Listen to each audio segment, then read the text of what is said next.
how it is today on Pop Culture Minefield.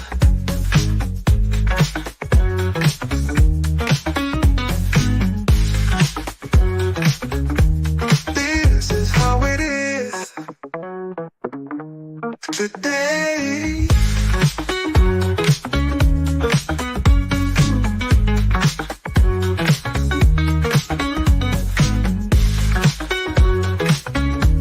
This is how it is today on Pop Culture Minefield.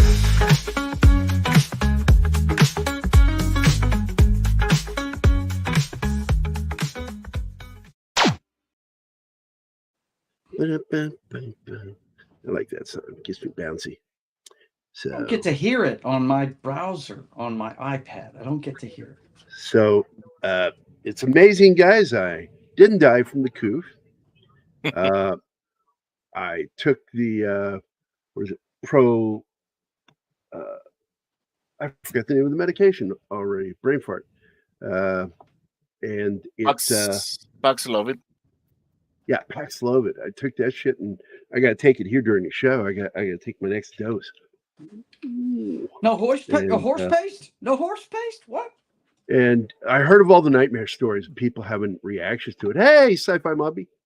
So people were having like the nurse was there. There was a guy nurse, former military, by the way. He's like, yeah, man, just I want you to know that there's a chance that you could get severe cramps, abdominal cramps that could double you over. That'll make you want to give up life. You could also get explosive diarrhea. I mean, you won't make it to any bathroom if it happens. And I'm just sitting there like, is this guy fucking with me? and he keeps going. He says, severe headaches, blinding headaches. And he's like, just going on in detail about the shit. And finally I went, oh, that's enough, man. You've sold me. I want it. Right? I love explosive decompression. Fuck it, man. I was in the military. I've been tested on. I remember when they gave us the atropine injectors. And because I'm a medic, I got to go pick the boxes up. Well, guess what? The main boxes have a big label on it that says not human tested. But we were sworn to not mention that. We had to sign a document signing it out. We had to take the individual crates out, which didn't have that on there, but the main crate did. And we were not allowed to tell anybody in our unit what we saw. I told them later. I'm like, what are they going to do to me now? It's over. Slasher Fred. Hey, Gerry, the way you are standing in front of the American flag is almost very similar to George C. Scott's character. That was in the movie Patton. Old blood and guts. By the way, we have a breach and already? And yes, and an asking. He wants a big backdoor. Is that like a request for a spanking? No, I don't think so. It's his birthday. Please. He said birthday. He said birthday. Do we have backdoors here? Or do I have to go to the main? I got to go to the main lobby. Right. We should have Don Rico. We should all go to the lobby. I'll go to the lobby. Get something to eat. Nobody. Come on, Joe. You have to know that. Martin would. I've heard it. Yeah, that's the friggin' that's a drive-in thing, as far as I know. I'll go to the well, I went to a lot of drive-ins as a kid. Man, they were great. So here we go. Open your back door, baby. Loosen your hinges. I'll show you my key. Yeah, you have a good day too, Sci-Fi Mombi.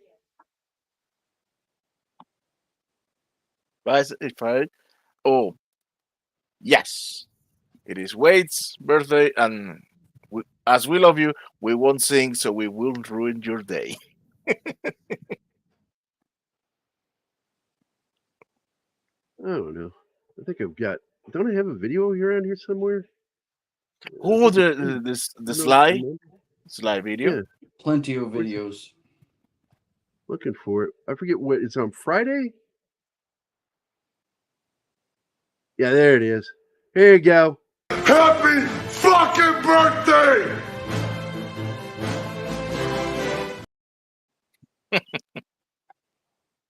There you go. Happy birthday, Wade. Sly. I'll go to the lobby. Fuck that song. Anybody else pop in? I saw Slasher Fred. Slasher Mommy, she had to go. Oh, and Andy's here. Morning, Andy. So, oh my God. Sci-fi So, mobile. I started taking that medication, and apparently one of the side effects is that as you begin to recover from the coof, it's like you're on cocaine because you feel so much better in a very short period of time. You basically go from feeling bad on Saturday, like you're just dragging your knuckles, and then Sunday morning you wake up and you're like, nothing's hurting. I have no congestion. What the fuck is going on? I'm getting up. I'm not wobbling because I was wobbling. I almost fell over a few times because it's not like I'm really lightheaded. It's just my balance was off. Yeah, And I remember. so I was sitting a lot because I was afraid of like falling over and hitting my head or breaking something. So not on me, breaking because I'm huge. I'm a gigantic human fucking being. You know, I'm a Sasquatch. Gorilla mode. But oh my God. Anyway, so I felt so good yesterday. I couldn't sleep last night.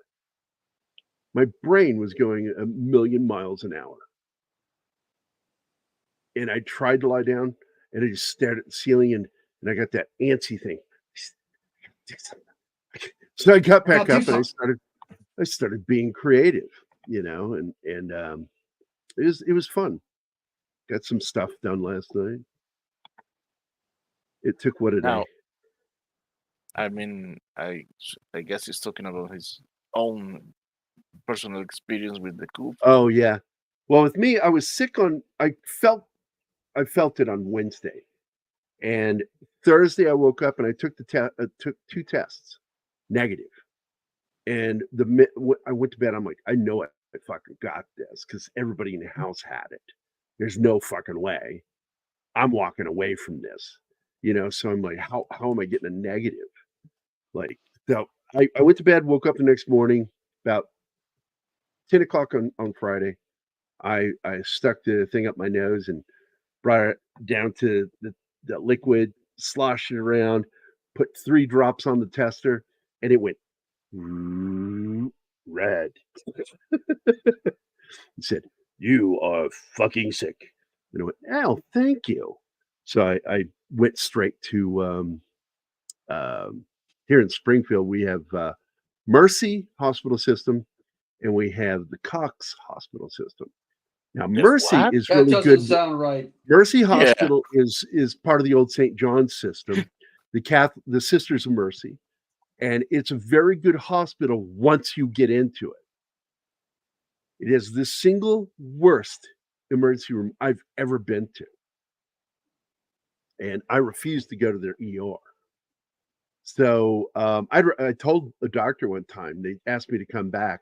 I said, I'd rather fucking die than come back over there in that ER and wait another 13 fucking hours. And I took my ass to Cox Hospital and they checked me right in. So anyway, so Yeah, we have you're a right. choice of 2 hospital systems here in Springfield, and Cox Hospital System. Get past the fucking cock jokes, and it's Cox with an X. And Careful, man. There's a beverage here. man, that hospital's Damn. full of cocks. That's a lot of cocks. So, hey, you guys done? So, anyway, it's a very good hospital system. Great doctors there. Best treatment I had was in their hospital. What kind of hospital? It was a Cox hospital. And so I Yeah, went to their clinic and they got me right in. Like Lauren had a horrible experience. They treated her like crap when she went, and she was there for fucking hours. I go in there and I tell them I've already taken the test and I'm positive. And when they try to quiz me, I'm like, I got 20 years medical. That's nursing and emergency medicine. I know what I'm fucking doing when I'm taking a test. I'm a functioning idiot. So I don't know. You failed it twice. they took me right in, and well, it failed because I didn't have enough of the virus in my mucus. When I went to sleep that night, I got enough in my sinuses, and so Gerry is awesome. Yeah, Joe. She's doing better. It's a little slower with her, and the medicine was a little rougher on her. But she's coming around, but I can tell she's still dragging a little bit. I'm on cocaine. And demonetized. Sounds like you're And clearing up too. I'm still having some congestion. That's why I did just take those cough drops. Yeah, And but the worst coughing part is a good is sign. it's good it's sign. not a lot of congestion. The cough is more of a trigger, and so I'm taking these. It's called benzonatate, and it is little gel drops, and you pop one 3 times a day. Take one 3 times a day, and about every 6 hours, I take one. And I'm telling you, it does a great job suppressing the cough. So I'm here, and I'm ready to talk about this movie, man. It's one of my favorite films, and I was so glad. Anima will be here, guys. By the way, she will show up. She had to take Loki to the veterinarian, and I said something earlier. I said that she had to take her kitty to the clinic, and I said that's not code for anything. Right. She took her cat to the veterinarian, and he's collecting fluid in his abdomen, and I don't know what's going on with him. His liver enzymes, everything seems to be in a normal range as long as he stays on the medication, but for some reason, he is getting fluid collected in his belly. An older cat, right? Yeah, but he's not like ancient. He's just he's not a kitten anymore. I don't know. He's like 10 years old, I think. So I hope he's okay. He's a good cat. He's a good little kitty. Hey, Bush, what's up? The serial killer I have brought me another squirrel on patrol the other day. Good Lord. Squirrel. Dude, he's all about murder and shit. I swear to God. I'll tell you what's been driving me crazy lately is you ever heard of carpenter ants? Yeah, shit, yeah. There's you got a nest. There? Yeah, there's nests. Oh, they're terrible in Missouri. They're terrible. And they're big. They're not little tiny guys. They're big, black. Yeah, carpenter ants are huge. We don't see them down here. We got fire ants down here. That's what we get. Down south you get those. I remember those in Phoenix, man. My brother and I got hit one time when we lived in Phoenix. I want them swarming on you. You get messed up. I was crying after that, man. It was so painful. And plus, when I was stationed in Texas, we had to medevac one of our trainees because during the drill that she was doing, she laid down on a fire ant hill. Oh. And she was covered. And I was apologizing to her. Like that. I yelled at someone, get a blanket. I pulled off my own field jacket. I put it over her, but I had to get her clothes off her because they were all over her clothes.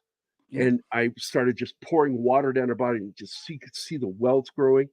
She was crying. Oh my God. That was a horrible day. She was a sweetheart. She was such a nice If you're girl. allergic, you're screwed. Wow. That'll mess you up, man. Yeah. Same thing happened to my daughter when she was young. We found out she was allergic to them. Yeah, she plopped down right in one of the holes. Had to take her to the hospital. Damn. Yeah, it's pretty bad. What do we got here? But the Carpenter ants you were talking about are doing what? I have a terrible phobia of spiders, and I think this Friday I might tell one of my funny stories about having an incident with a spider, and but anyway, when you wake up and a carpenter ant's crawling on you, and you have arachnophobia, it's just spiders. That's not good. So you wake up and I jump out of bed. I'm like, I physically don't think I can jump out of bed, but I do.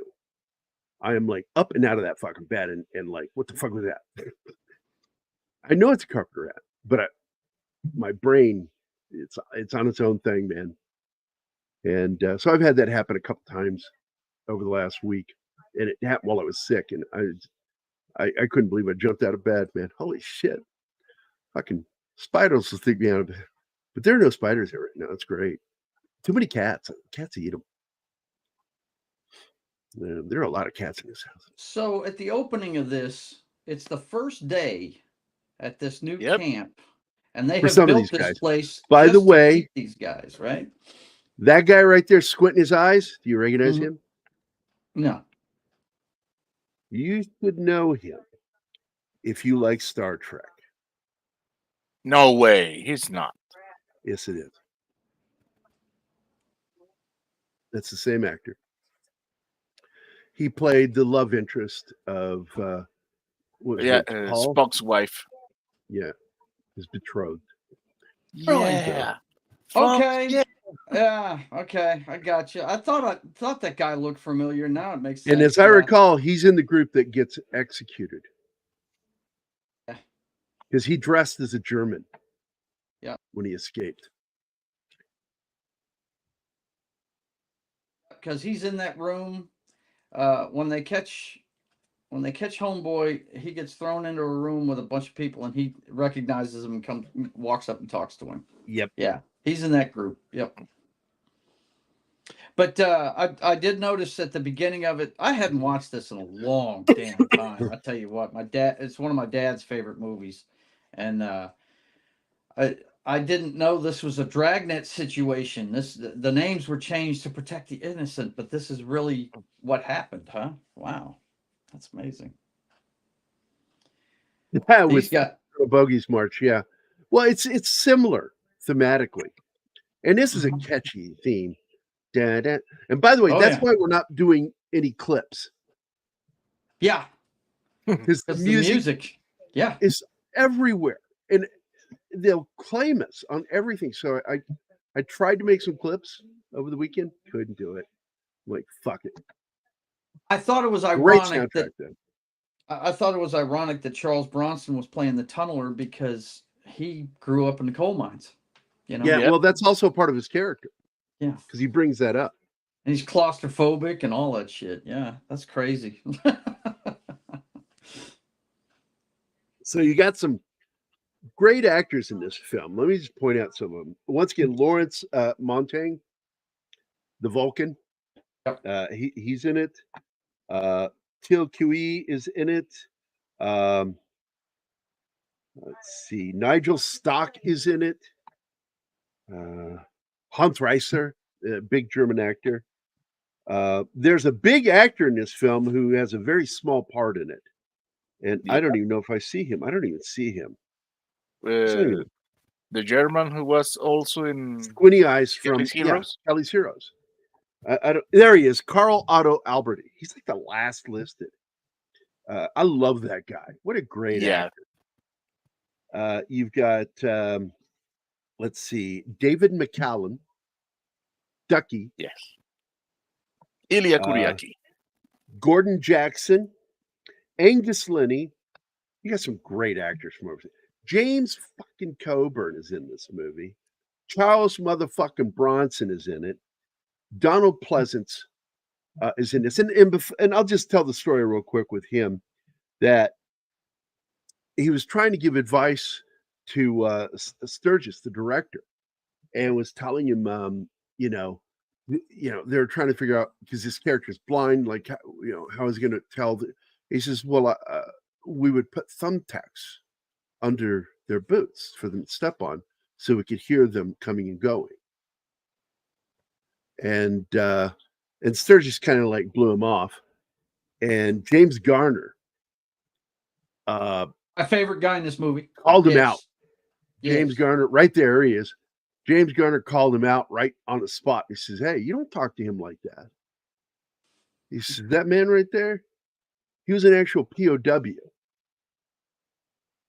The German What you're trying POW, to portray here, dude. And so he kind of let it go. Sturgis kind of apologized, was nice to him. But then later that night, Charles Bronson went to his trailer and went inside, and nobody knows what happened in there. Nobody's ever talked about it.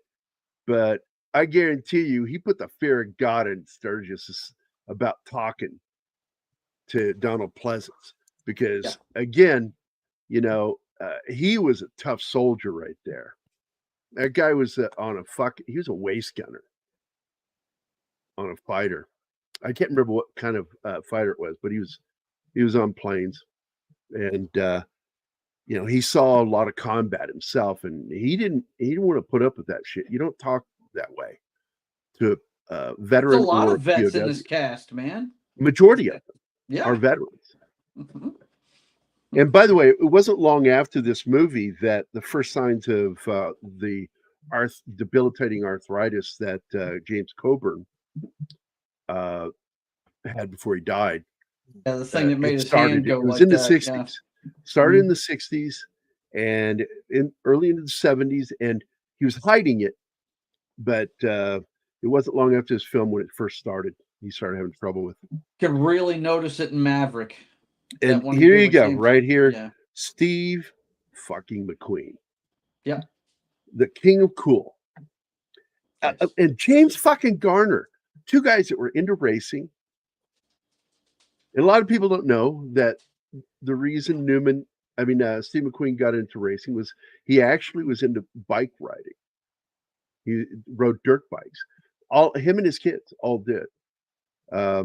Chad McQueen was a big time dirt racer. And that's why he tried to do all of his own stunts in his film.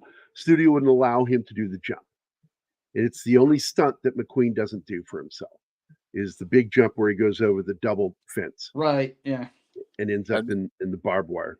Mm-hmm. And the worst thing about that is that he and the stuntman that performed that jump and another friend of his, they made that jump just for fun. Yeah, they could have do it, and they should have just let him, but the insurance wouldn't cover it, so they wouldn't allow it. Now, you've got James Donald is in this too, as well as Sir Richard Attenborough. I pointed out, I said, see that man right there? That character right there, honey? Mm-hmm. That's the old guy from Jurassic Park. Mm-hmm. That's him. And she went, what? It really kind of blew her mind. I said, yeah, he wasn't always old. He was young once. And I like Richard Attenborough. He's a great actor. I like his brother, too. His brother is the one that's best known for narrating nature stuff. Yeah. Still does. What's his Jackson, first name? What's his first name? The brother. Don't know? Okay. I would have said if I remember. I fucking know. Okay. Let's go. Now I'm fucking, you asshole. I got it. I'm working on it. Shush. Continue. You look it up then. I'm doing. Now this is going to lead to that clip right here. Richard? This is the clip that you see that they put the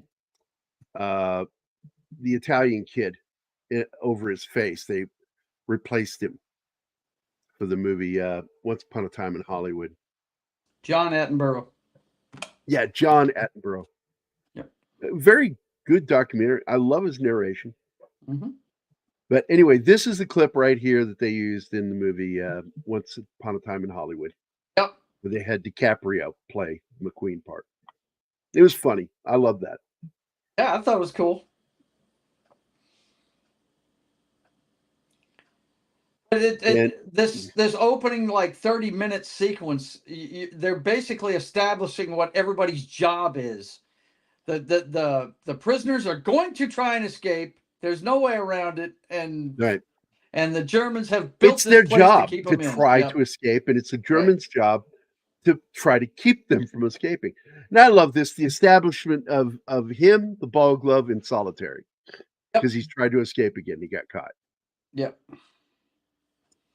And it's the same guard, by the way, at the gate that locks him in. The Yeah. same guard from later in the film at the end. I like how James Garner's one of the things that he says to him is, "Did you see this cooler? These are bigger than usual." Yeah. That's their thing. Well, they built this place to keep all the problem children in. If I remember correctly. Yeah, right? this Yep. was specifically made for the problem kids that kept trying to escape school. Yep. Now Hans Messner plays the commandant. He's a very good actor. I like again that they hired actual German and Austrian actors to play the German characters, so they spoke fluent and good German. Now it's funny because Gordon Jackson, he plays McDonald, the intelligence officer, and he's the one who you hear chewing out one guy when he's like speaking to him, okay, in German, replies to him in German, and then as he goes to turn, it's uh, it's I just lost my train of thought. What was I saying? Good luck. Buck, come on, man. You had to have been listening to me. What? I have been corrected. It's David Attenborough. Is the guy's name? What's he say? He's talking to him, the intelligence officer. Thanks, Martin. So the intelligence officer is talking to this guy in German, and the guy turns like he felt like he really succeeded there, and then he asks him a question in English, and he responds to him in English, and he goes, "Oh shit!" And it's a setup for a payoff later, because he, the teacher who scolds him for that, does it himself. Yeah. Later in the film. Great payoff. And he realizes it right when he did. He goes, "Oh, I fell into my own trap." Yep. Now, did you know that Look at the Messner? head on that guy, would you? Is he Martian? What the fuck? Oh my God! Did you know that Messner was himself a POW from the Russians, Yes. and he escaped? I found that out from a previous film.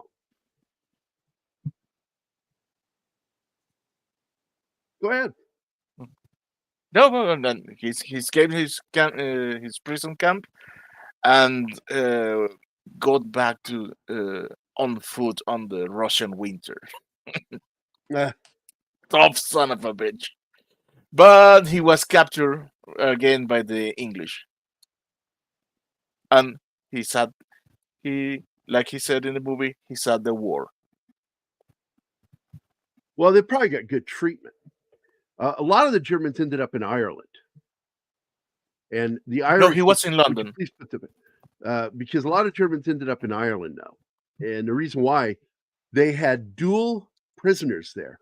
The Irish were trying to do the Swiss thing. Would you please put that back up there? And I'm talking to you, Martin. Thank you. And the Germans and the fucking Americans being in the same prison, being guarded by the Irish. True story. 15 years later, Donald Pleasance landed his famous role as Sam Loomis in Halloween. The same year his movie came out is what the opening of the Halloween is set. Yeah. That's interesting. Tell you, man. The scene where Steve McQueen's character hits the baseball against the wall is very. Oh, it is. It's. I think that helped make his career. I got to be honest. The way he played this character, He nailed it. I mean, he wouldn't have got this role if not for another film, Magnificent Seven. And he pissed off the star of that movie because he kept fiddling with shit in every scene, upstaging it. And it pissed Yul Brynner off. There was a grudge they had until Yul Brynner's death, or until Steve McQueen's death, because Steve, I think, died first. And all I know is that he went to him and apologized to him. And he forgave him, and they had a good laugh. I was confused with yeah, I already get that one. Hi, Putty. How you doing? Hope you have a good day. Now, Attenborough's a central character in the story. He's kind of the guy managing the whole thing. And of course, these people are all based on real people. And even though I think they fictionalized some of the characters, they are based on real people. Bronson,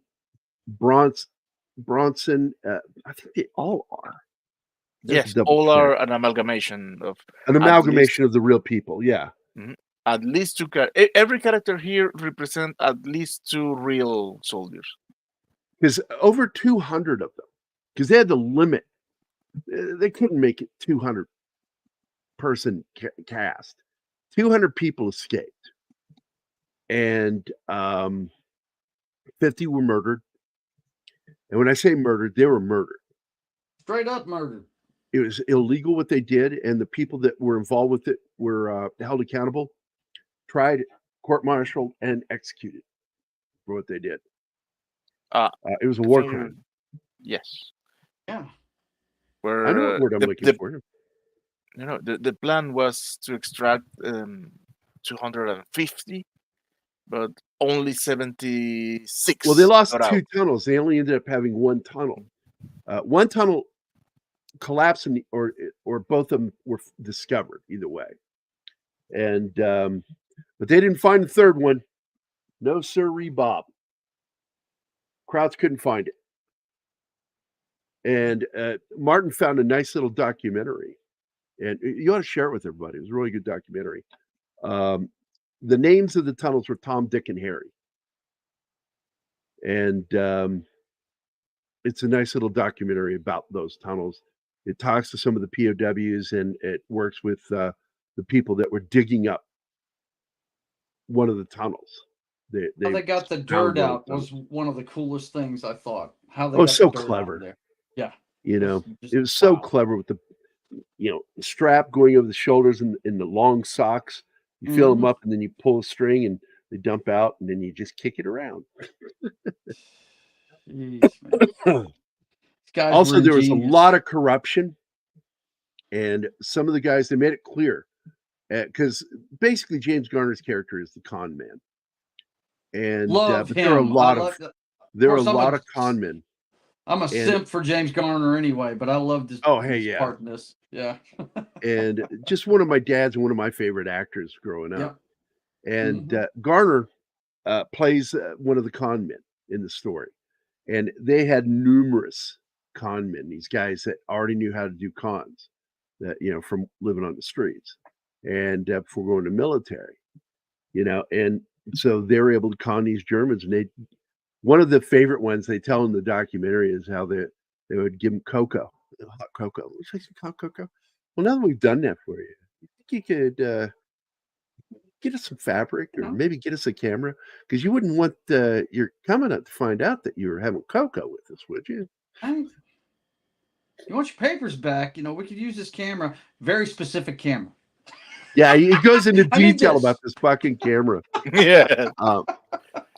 And by the way, one of my favorite ones that they mentioned in there that I don't think they talk about in the film at all, because you'll see later that they do have lights down there, not just candles. They have lights down there. They ran electricity. They ran electricity because when the Germans weren't paying attention, electrician crew was there, and they stole some cable from them and figured out how to run electricity down there. It's genius what they did.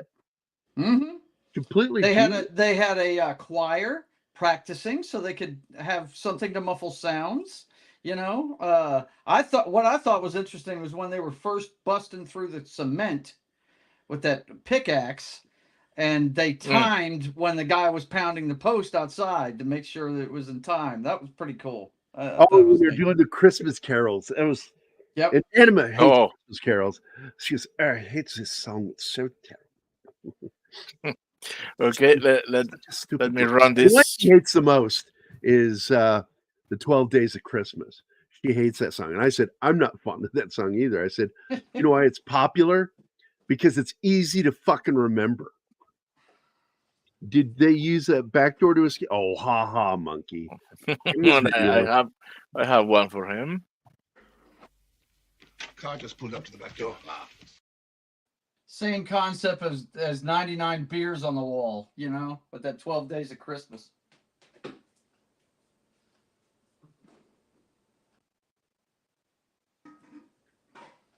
So, by the way, just for fun, I was going to do some video of some of our friends, get them to make little videos. And I wanted to get one of Martin, and we're going to pixelate his face. And Oh, and it will, I'll put like, he'll be talking about, doing what he does on the show. And underneath it'll say, Martin, of course, is not his real name. He is in witness protection program. oh, and distort the voice. You have to distort the voice. And then last second, the pixelation turns off and you can hear the voice. I think that'd be fun. I like Shawshank Redemption. It's a good film. I'm not a big Stephen King fan, but I do. I love that fucking movie. Now, I notice when you watch this film, if you've ever seen the movie Stalag 17, they're identical in design as these barracks.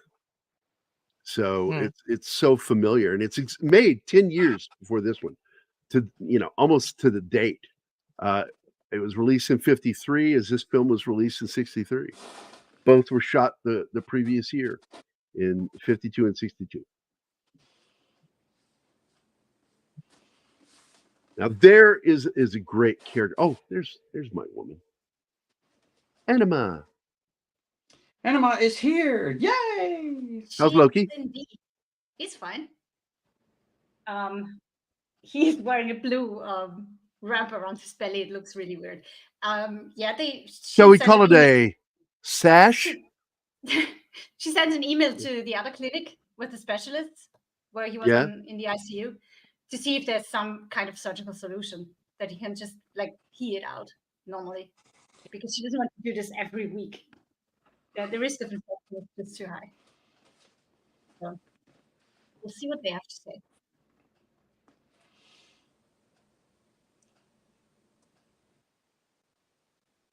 I'm sorry, I just got an update that I'm actually interested in. I don't know if anybody else watches Professor of Rock. I watch his channel religiously because I love music history, and not just movie history, not just TV history. I love music history, and his headline is, "This classic song came from an X-rated movie." Oh wow! So I'm like, okay, I gotta find out what that is after the show. Then I'll go lie down. I love this right here. You're so They're so filthy. But that's Mole. Mole's character is he's about done. He's been in there probably longer than anybody. He's getting punchy, needs to get out, and he's in a panic state. And you see him when they get thrown in the hole, he just goes into a neonatal state, just holding his knees, and he's just. That's what I would do in that situation. Yeah, you watch him, you can tell he is just not in good shape. Like 17 tunnels he's done, right? Something like that. Yes. Yeah, something like that. He's been there for so fucking long, and I'm forgetting because I know his nickname is Mole, but I couldn't remember his name. Do you guys remember his name? Ives. I'll find him. Ives, yeah. Mm-hmm. The crazy thing about these tunnels is they use wood from the beds and shit, which is clearly not made to hold up tons of material for tunnels. It's what ends up getting them busted, because the commandant finds two of the boards, and you can see pieces have been taken off of it. But yeah, not only did the tunnels not cave in, some of them exist to this day. And didn't cave in. Did you And that's watch that amazing. documentary that Martin sent? No, I didn't have time. Before I go to bed, we can watch it after the show, because it's about the real guys, and they found the third tunnel. That this archaeological team find it, and they're trying to dig it up and find things, and they find some of their. They found one of the things they had made out of cans, out of aluminum, that was held candles down there, And For life. a rubber stamp. and a rubber stamp that was, it was a forged rubber stamp, Nazi rubber stamp. I'm still amazed Wow. they didn't suffocate with the candles. How on did it. these guys get a That's hold what of all this shit while they're in prison? I don't. They Oh, made a okay. blower. They made a blower, honey. That's why they Oh. didn't suffocate down there. They had a blower down there. That was crazy. It's amazing how that thing worked with the baffles. How they made the baffles. Mm. Oh, it's crazy, dude. And the way they transport themselves through the tunnels on these boards. Yeah, a And little they just train pull themselves. system. It's Yeah. fucking brilliant what they did. And one of the guys that survived it, he says, we were like kids. This wasn't serious. It was hijinks. And we were just trying to be more clever than the Germans. They were trying to outthink us, and we were trying to outwit them. And just, it was fucking cool listening to this guy talk about it. And he says, you just never really thought how serious it was going to get. And of course, that leads up to the horrifying incident where the SS, the Gestapo specifically, orders the execution of 50 of the people that they've recovered.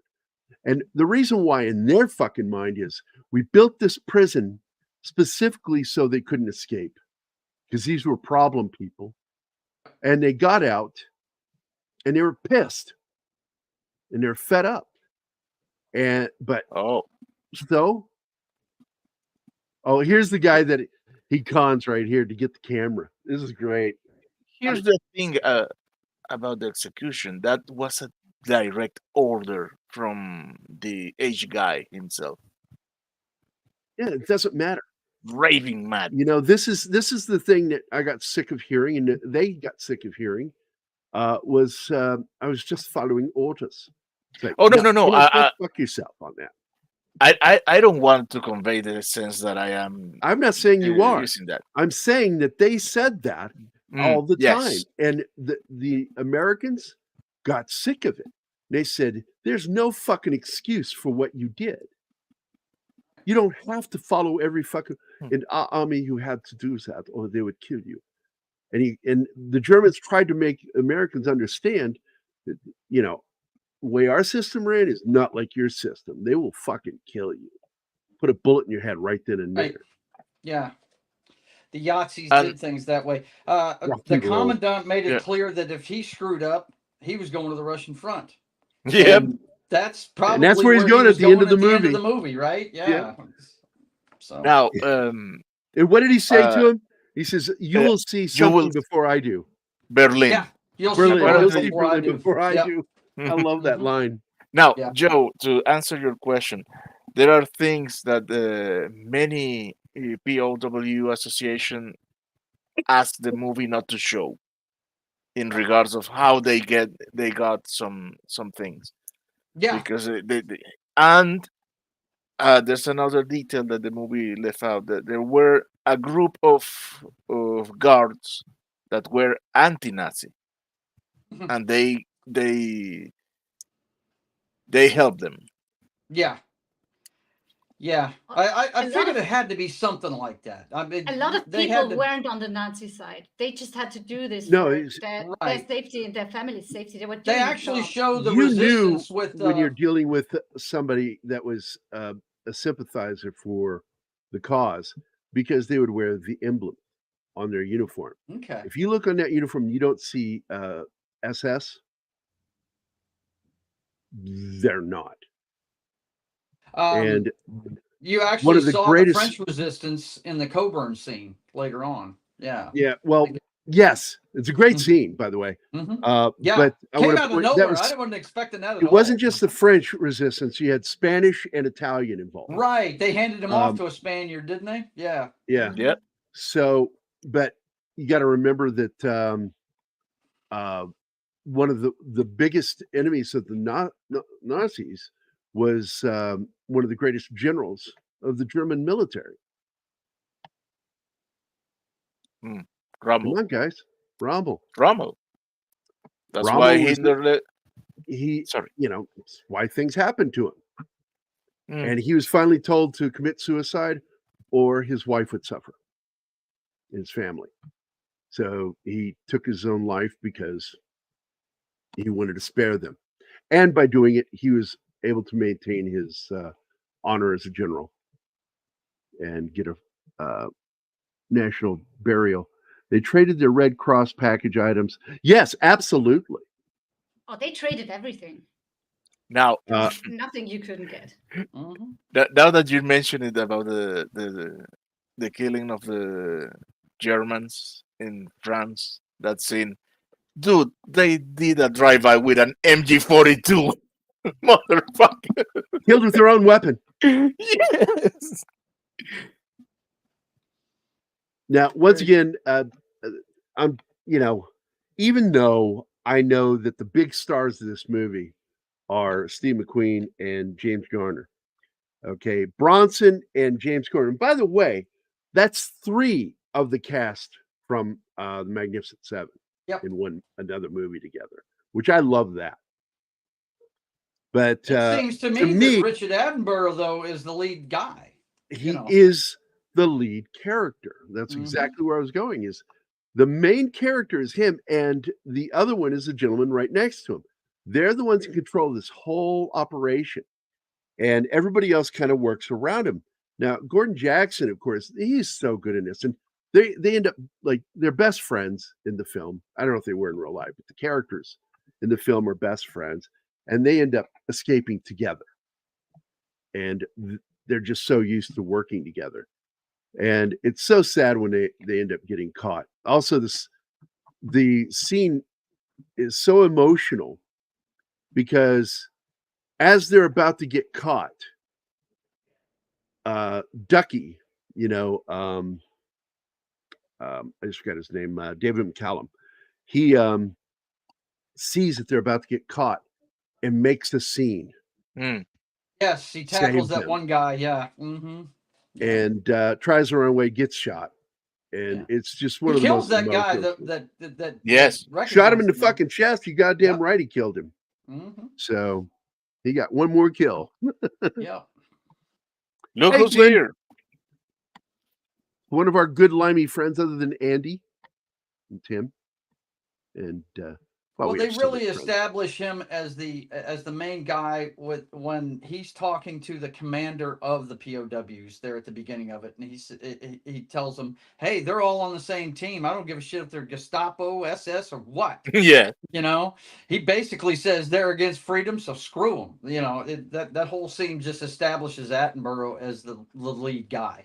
He's the guy that's going to make everything happen. Everybody else is just team players on his team, no doubt. And of course, Donald Pleasance's character is losing his vision.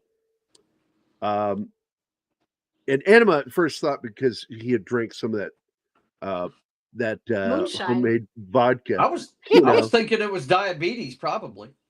I love when they finish the vodka and they try it, and they're all like, okay, and some lose their voice right away because it must have been terrible. But it was booze. So when he's losing his vision, he tries to trick everybody because he doesn't want to lose his place in doing what they're doing. And so he begins planning things out, like where things are and shit like that. But Garner catches on fast. Yeah. And busts him. But while they were making the film, I brought this up earlier. I want to bring it up again because I knew more people are here now. Is that Donald Pleasance was an actual POW from held by the Germans during World War II. And so in the scene, they were talking with Sturgis, the director, and he was explaining because they were like, well, how would he detect? And he says, well, if you're having vision problems, what you would do is you would put a thumbtack on the ground so that the boot would step on it, and then you could hear him walking towards you or Click, leaving. clack. Mhm. And so Sturgis didn't like that. He thought it was stupid. So he just kind of dismissed Donald Pleasance, which pissed off James Garner, dismissing him that way because he knew Donald Pleasance personally. And he's like, hey, don't talk to him that way. You can just hear James Garner saying it. Hey, don't Right. talk to him that way. That man's not only a World War II veteran, he's also a survivor of a German POW camp, just like this one. Mhm. He said, if anything, you should be listening to this guy. And even though he didn't at that point, he was Royal Air Force. And even though Sturgis didn't exactly listen to him, that night, after the first incident, Charles Bronson paid him a visit in his quarters. And nobody knows what was said or done. All they know is the next day, he basically made Donald Pleasance the technical advisor for the film. Anything he said goes. Which is what he should have done to begin with. Yeah. But sometimes you got to get awesome. knocked down a peg to listen to somebody. And nobody better to knock you down a peg than Charles fucking Bronson. I mean, Garner's a scary guy to begin with. He's tall, Right. beefy, and he's ready for a fight. Yeah. And if you know any stories about Garner like I do, that guy's been in a lot of fights. But Bronson is a tough guy. He's been in a lot of hard, bare-knuckle fights. And that's why, he did that one movie about bare-knuckle boxing that I love. God, man, that dude was just a badass. It was. And went on a lot of missions, survived missions, lost a lot of his buddies in combat. He was the definition of walk quietly but carry a big stick. That's Charles. Yeah, Bronson. because he had a little voice, Yeah. He's soft-spoken. And but one of the other cool things about this is they borrowed from his background because he didn't speak English as a first language until he was in the military. He was raised in a household that spoke Russian. Yeah. And so that came 11 kids, right? Oof. God, I couldn't imagine, man.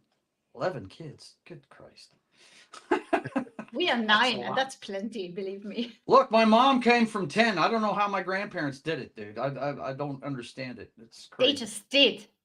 Yeah. In a 2-story house in northern Maine. Good Lord. I love this 4th of July celebration, the Fife and Drum Corps. Yes. I know. It was This is awesome. great. Because, it is a comical film. Yeah. But it's got heavy stuff in it. Mm-hmm. And, you knew it was going to be a repeat of Stalag 17, even though I love that movie. And by the way, how's our poll doing? Oh, Last The I Great saw, Escape is everybody winning was by voting far. for this movie. No, Stalag 17 has some votes too. Oh, does it? Okay. Yeah, it's right now it is The Great Escape with 86% of the votes. Stalag 17 with 10%. The Great Raid with 5% and 0 for Rescue Dawn, which I think is a beautiful film. I love it. Christian Bale, Steve Zahn, true story. Yeah, but Dieter man, Dingler, a German who almost was murdered by a P-51 Mustang because it was coming right at him. And he was in the top of his house looking out a window at it. And it opened fire and he couldn't stop staring at it. Even if he was going to die, he just stared at it and he made eye contact. At least he says that he made eye contact with the pilot before he passed. And he immediately knew that Dieter had to fly, which was the name of the first documentary that Werner Herzog did about him. It was Dieter Needs to Fly. And then after he made the documentary, he started planning the film, and and Dieter then died during, like, either right at the onset or during production. So we never got to see the finished film about him with Christian Bale playing it. Great fucking film. Only American POW to escape captivity in Vietnam. Really? Wow. He was also the first American captured. Have we in talked Vietnam. about this movie? Yes, I think we did it. Yeah, it's a great film. We did that movie. It is Yeah, I think absolutely so a too. beautiful film. Breaks your heart when you, like, when Steve Zahn's character, because he's based on a real person. The way he died, they showed how he died. He got macheted to death by his villagers. Oh, Terrible. I love their drinking. The drinking in this film is so good. I wish you And it could have leads made to a one of clip my. of that scene. Hold on a second. You know Let me what I see mean. if I did make that. Yeah. That is so funny. And here's where the tunnel is.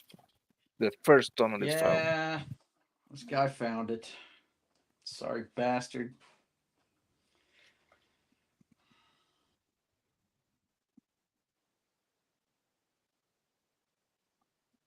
Yeah, well, another one of the Okay, I German. found the clip. I'm going to try to reduce it, but I don't know if I can upload it.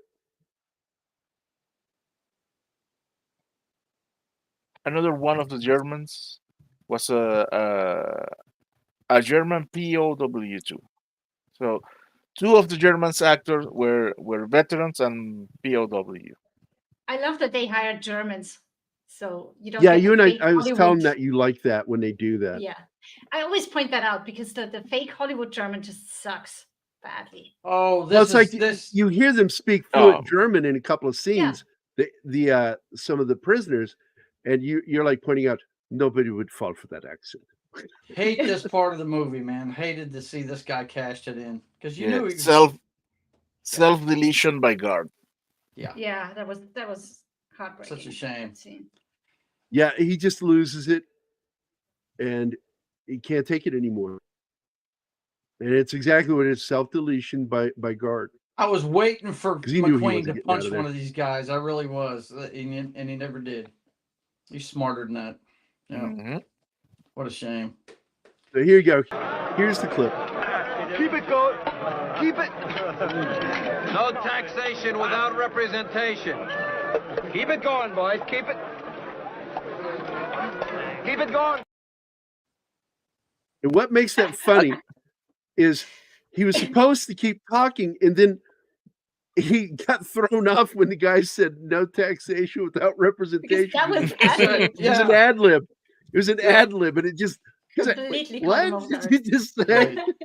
It's And it awesome. just caught him off guard. And it ended up in the movie. Great The other moment. thing that I like is how everybody's talking normal until they taste the thing, and they all go, "Oh, Mhm. it's good, it's good, It's good. Teague.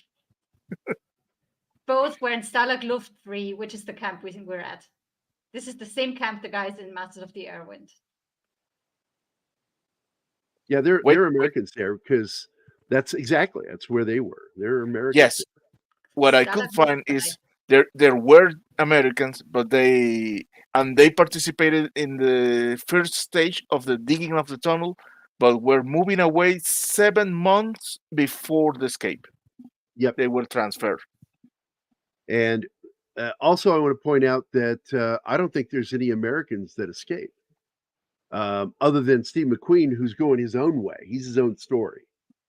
Everybody else was either Canadian, Australian, or British.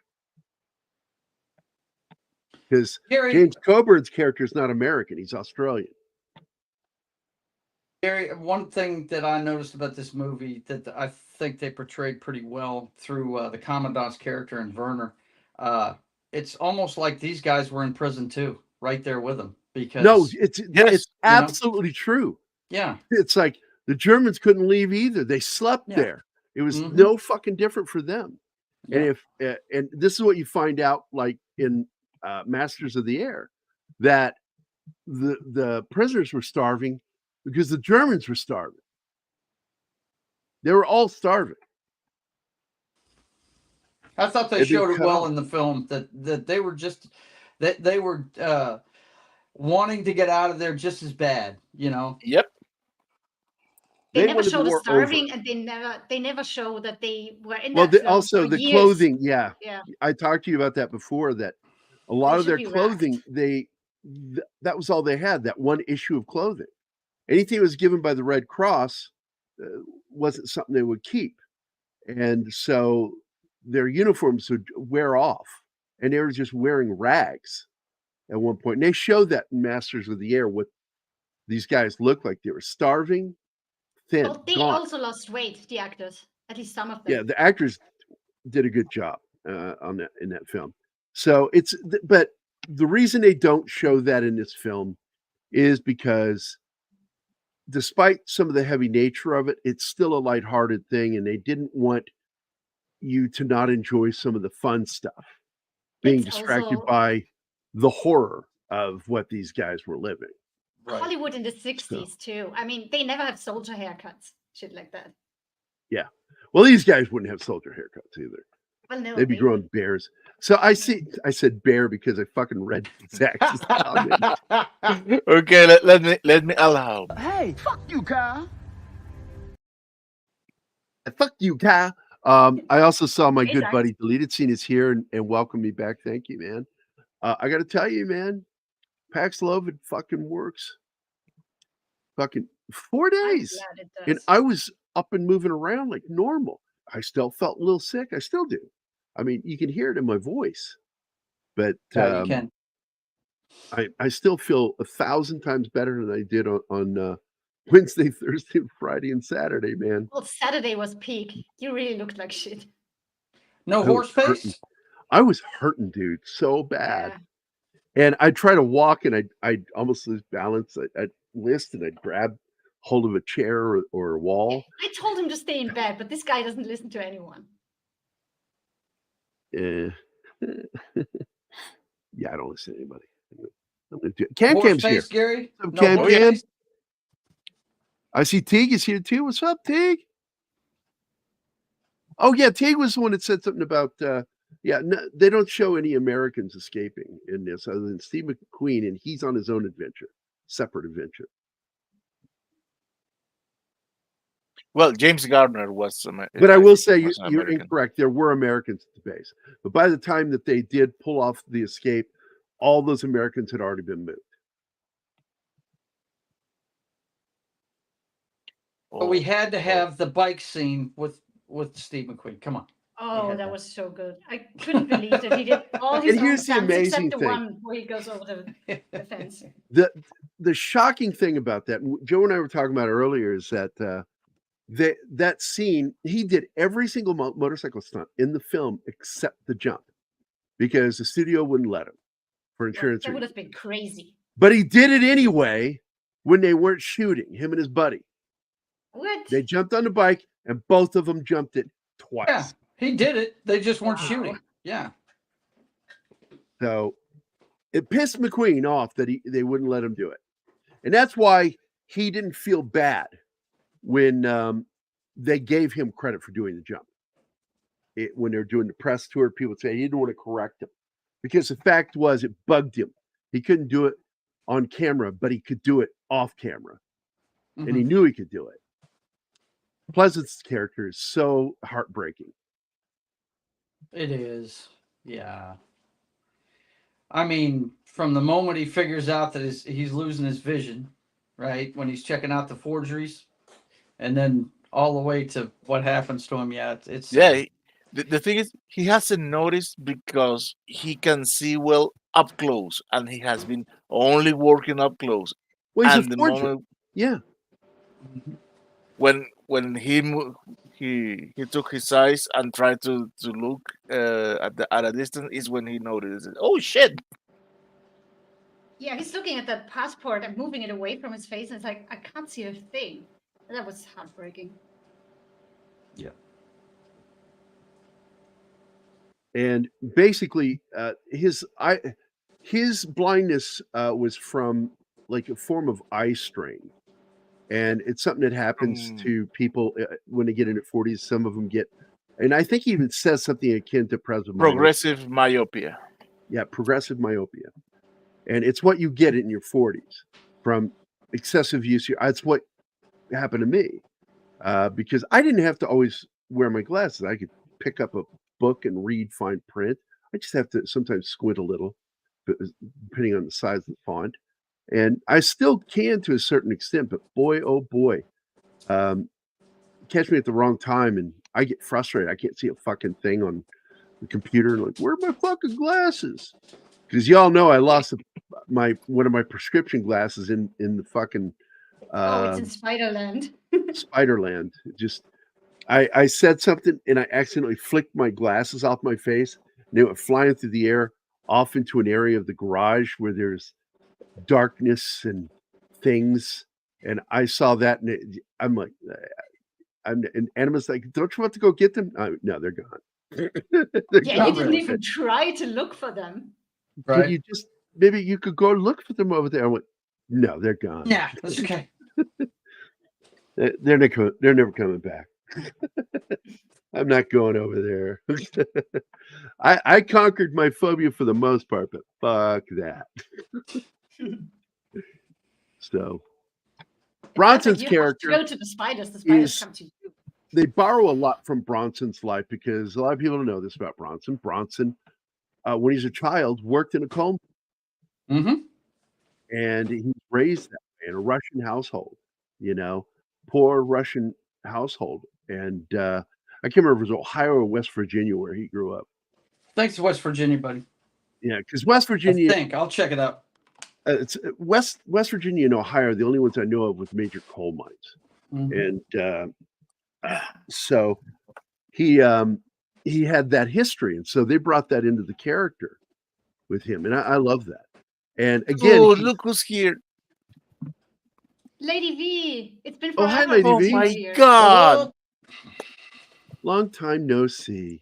Good to see you. I'm glad she's back.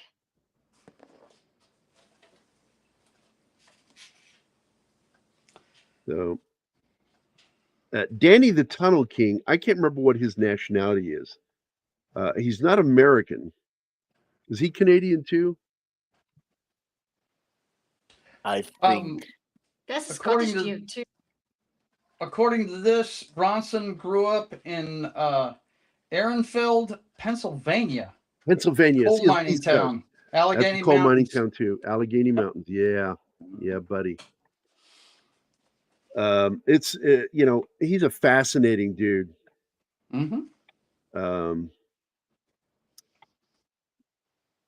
Boy, claustrophobia. He really acted it well in this movie. Really did. It's almost like that he might have really felt that way from working in a place like that. You know what I'm saying? That might be experience for him. It was his hard life that led to him being what a lot of people refer to as cold ice. He didn't show a lot of emotion. He's got one of those faces, man. Resting, I'm going to murder you face. Yeah. Cut out of stone, man. Hey, Snort is here. Hey, Snorty. Our favorite polar bear. He's Polish in the film. His character is from Poland. Oh, Snortopoopas. Hello. What do you mean 20 feet short? What? Damn it. Now, I will tell you that in real life, they wouldn't have used feet in this film. That was purely for the American audiences at the time. Yes. Of course. In fact, the veterans in the documentary, they always talk in yards. Do they? Yep. It's so weird. I watched another war film the other day, made in Britain, and they were using Anglo-American measurements in it. And it just kind of threw me like, this is made for Britain. It's like, I guess the British still use some of that for a while. Americans, if you serve in the military, man, since World War II, you learn metric. Yeah, meters. meters. The military and science is using the metric system. How far is that? How far is that station? It's 2 clicks. Clicks means kilometers. Kilometers. Kilometers. Exactly. That is the correct pronunciation. Yes. Kilometers. Kilometers. Well, Kilometers. Hey, for you guys that are just joining us, I will play the video right now. One of my favorite moments in film, and one of the few moments where there isn't music playing, so I can play it. Keep it going. Keep it. No taxation without representation. Keep it going, boys. Keep it. Keep it going. What did you just say? Completely But caught him off he's guard. character. He's stayed in character. They kept it in the movie, which is awesome. I love moments like this. Yeah, because just before this film, he did a film with 2 other members of the cast, Bronson and Coburn. Did the movie The Magnificent Seven, which is a film I really want to do. I'm thinking about doing it here because, as I recall, part of that plot weren't some of them from the Rough Riders? I haven't seen it in forever, Gary. I couldn't tell you. I don't think they were gunfighters per se, as they were former military or shit like that. Lenny was in the 633 Squadron as a co-pilot to Cliff Robertson's character a year after this movie. I know the film. That movie is kind of weird the way it's shot. If nobody's ever seen that film, I know Glenn has, because he and I talked about that movie before. Because the final bombing mission is crazy miniature work, crazy. And some of it, like I'm like, what were they fucking thinking? And some of the wire work they did with those bombers, I'm like, that plane cannot take that fucking, can't climb like that.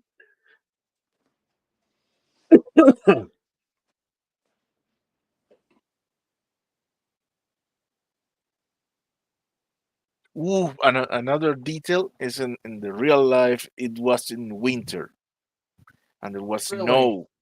Yes.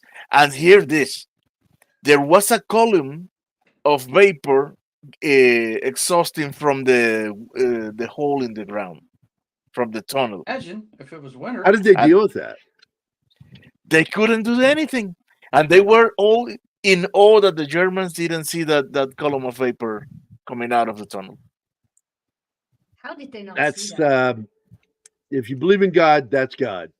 Yeah, like right. keeping the Germans from noticing that, because they were supposed to be looking for this shit. Well, they do mention in the movie that they're not paying attention to the outside of the fence. Yeah. Yeah. They do mention that in the movie. They're looking inside, not outside. There's no lights towards the outside. Yeah. Yeah, they're not trying to keep stuff out. They're trying to keep stuff in. Yeah.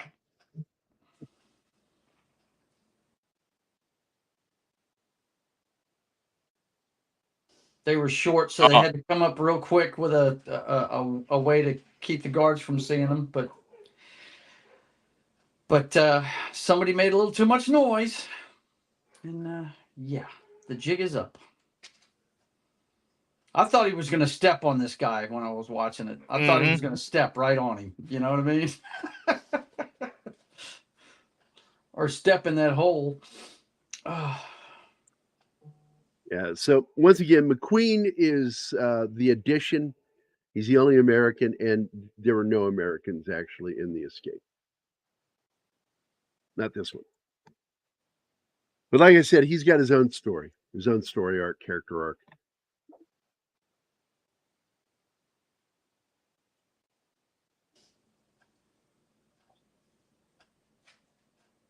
Wow. And now we find out how many. Dude, when they first tried to make the head count, the prisoner started shifting position to throw the Germans off. Yeah. And they have to be ordered or they will be shot. Stop moving or we will shot you. Okay. You just know that commandant's in trouble. You know, I love the clothing that they got, you know, because they do. They look like your typical Germans, or as Steve Martin would say, German. German. Merman. Ethel Merman. Yeah. Okay, you got it. I know Anima doesn't know that movie, but it's one of my favorite Steve Martin films. Is Dead Men Don't Wear Plaid. That's what that's from. You doing? I'm readjusting your breasts. They fell out of whack when you hit the ground. I love that movie. Okay. Rachel you'd Ward. have to see it, Anima. It's off the chain. What they did was so genius too. They took old movie clips and interspliced them with this new movie to where Bogart's in the movie. All these great actors from the old days are in the movie. And he plays Detective Rigby Reardon. Senor, what about your pajamas? Oh, man. Forget my pajamas. Right. Perhaps you should call me your Heinemucker Frau. Which doesn't mean anything. Anima was explaining that. And he goes, would you like me to call you my Heinemucker Frau? He goes, Kung Pao what did is the same thing. It means my what do they call that? The lady that cleans the house, not a maid, but a housekeeper, something like that. Housekeeper, yeah. Housekeeper, and it sends him into a fucking rage because that trigger words, they will send Rigby Reardon into an insane rage. That's a film I'd like to cover sometime on a Saturday, I think. That's a Saturday movie. Man, that movie in Dead Men Don't Wear Plaid. I haven't heard of that one in a while. Kelly LeBrock is the girl in it, right? No, no, it's Rachel Ward. Rachel Ward, okay. Aussie chick. Yeah. I wonder if that would work as a pickup line. Hello, may I adjust your breasts? They fell all out of whack when you stepped out. Right. You call them servants down here, Lady V says. Oh, man. Cleaning. Steve Martin. Cleaning woman. That's it. Why do Germans spell what? Why do you spell pajamas with a Y? Pajamas. We don't. He's not a German. He's she admitted she's German. American. What? She admitted it. She's German. No. Lady said, we don't. She said Fuck we off, don't. Martin. Ooh. Just fuck off. Nobody. Anima did. I don't know who the fuck you're talking about. Me. We don't spell it with a Y in German. We don't. If you do, you're not spelling it correctly. I don't know where he got that. No, I already got her with that early on, Martin. When she says, when I jokingly called her German, and she said, I'm not German. I said, oh, I'm sorry. What language do you speak? Austrian, you asshole. That's what we joke now. It's like, it's Austrian. Hi, German. Hi. Oh, demonetized. Oh my God, don't do that. That's it. I'm out of here. I don't want to be. I got yelled at work for that one time because a friend of mine that I worked with was named Heil. His last name was Heil. And whenever he would walk by my workstation, I go, Heil, Heil. And one of the human resources persons that pulled me inside said, you can't do that. I said, I can. I just did. She goes, no, I mean, we can't have you doing that. We're asking you to stop doing that. I went, why? She goes, it's offending people. I'm Jewish. She had no response to that. It was great. Mel Brooks could do it. I thought Austria was in Germany. I feel dumb now. Well, Germany kind of broke off because it was the Austro-Hungarian Empire. And for a while, yeah. Yeah, and it part went all the way down to Croatia. What would have been Austria ended up being Hungary, because they're all along the Danube there, you know, and it's God, I've always wanted to go on the Danube. I've never been. They also called it the Danube monarchy. Because of that. Donaumonarchie. I guess Gerry knows his geography. Yeah, why didn't he just drive off? I don't know. That's something she picks. She pokes at right here. This young lady right here, the woman I love, she pokes at people because, like, a lot of Americans don't know their geography, where countries are. I had a I've met father Americans who had no idea what Austria my was. dad beat that shit into me. When I was fucking 11, I knew the capital of every fucking country in the world. And God, my dad would just like, he never hit me or anything, but he'd fist down and snap at me and yell at me if I didn't get it right. It's like I remember one thing I had to learn to memorize was I'm hungry for turkey with grease on it. I remember that when I was 9, trying to remember all the countries in Europe. He was teaching me because they weren't teaching us that in school. All right, here we go. This is some of the most exciting shit in the film because there's a moment right there. He's ready. That's it. He's ready. Yeah. Because he thinks that they know where he's at. Yeah. But then they make a turn. And he's like, fuck. All right. Get this uniform off. Yeah. They're looking for a Yahtzee. So let me get this uniform off. Yeah. Here's the guy here we go. that Ducky kills. Yeah. Because he spots them and he knows. He knows that's those are the guys I'm looking for. And right as he's about to roust them, fucking Ducky draws everybody's attention, attacks him, tackles him, gets his gun and turns it on him, shooting him right in the chest, and then takes off running and fucking gets nailed in one of the most heartbreaking moments in the film. Yeah. And the way he wears that hat is so typical of the period.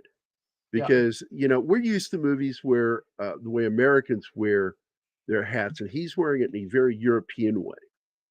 Because, like, the first time I ever saw that wearing the hat style, the fedora, wearing it that way, there he is. God, I love that guy. McCallum's such a good actor. Man, he was in Babylon 5. And Bronson fucked him over. What? Yeah. Because McCallum was in a deep, meaningful relationship with Jill Ireland. Oh shit. And really? Bronson worked with her on one movie and stole her from him. Broke his heart. He's down with OPP. What's up? He eventually forgave him. But that hurt. It had a huge impact on him. I'm not surprised, but like, really, did you expect her to be awesome and answer questions in an honest PepsiCo and girl diligent has way? no answers. She's going to do the no answer thing, and well, I have no memory of that. Or she's going to go with the well, I don't understand your question, sir. It's classified. That's bullshit. They just need to fire her. Yeah. McCallum was married. He was married to her. They were in a deep, meaningful relationship. And Bronson stole her from him. And it was kind of a shitty thing to fucking do. Just a little. But they fell in love with each other. And they were with each other until her death. She died of cancer while they were together. Charles Bronson has never been known as a choir boy. Okay. No. Bronson saw her on the set of told McCallum he was going to marry his wife. Wow. Yeah, he really did. He really did. He told him. Yeah. Damn. Look, man. To put it in terms that today's people would understand, Charles Bronson was the Chuck Norris of his time. People didn't fuck with him.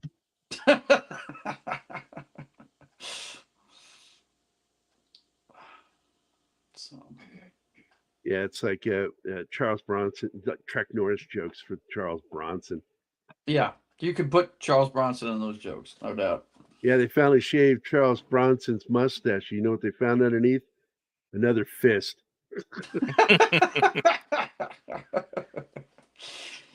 Oh, man. God isn't invisible. He's hiding from Charles Bronson. Here we go with the motorcycle. Yeah, the motorcycle. No, scene. Jill, absolutely. She's the one who took the oath of marriage and broke it. But in the end, she stayed with him till her death, and he never dated again until he died.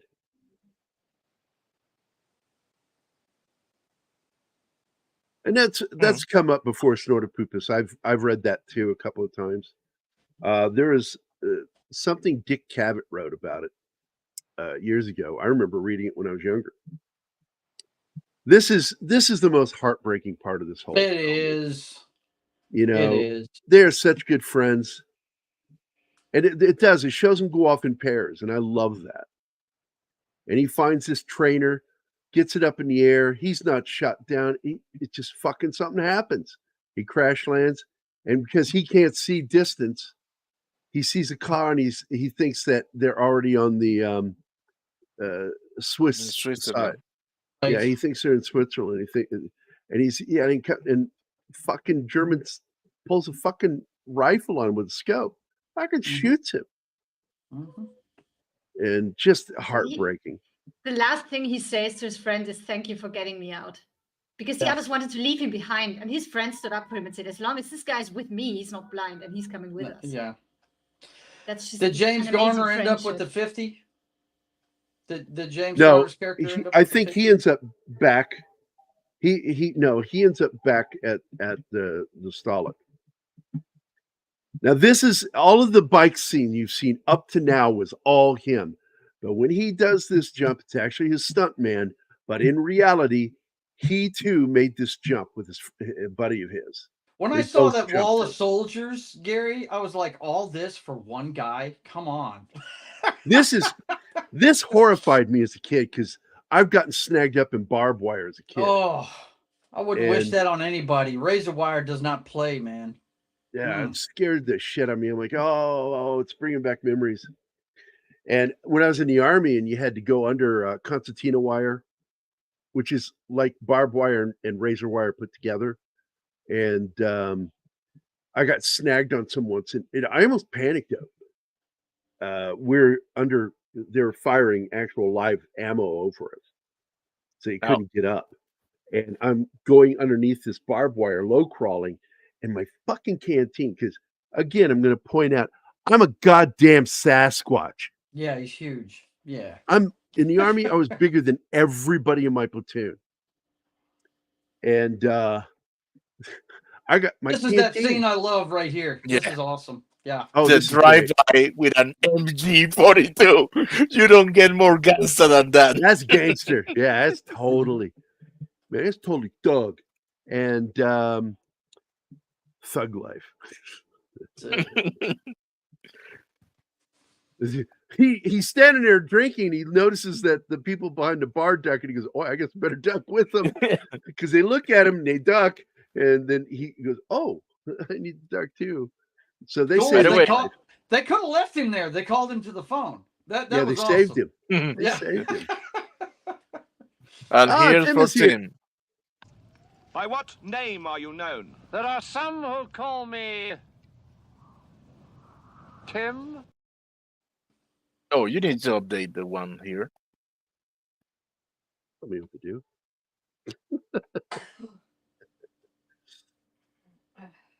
Bless you. And I love that they shot that Bavaria, so it has that German feel to it. Just beautiful location. Yeah, mostly. Now, did you know how they fixed the thing with the barbed wire? That was standard wire, and the barbs are pieces of rubber bands. Yeah, rubber band. And the actors made that on their spare time during shots. That shit's brilliant. Sasquatch.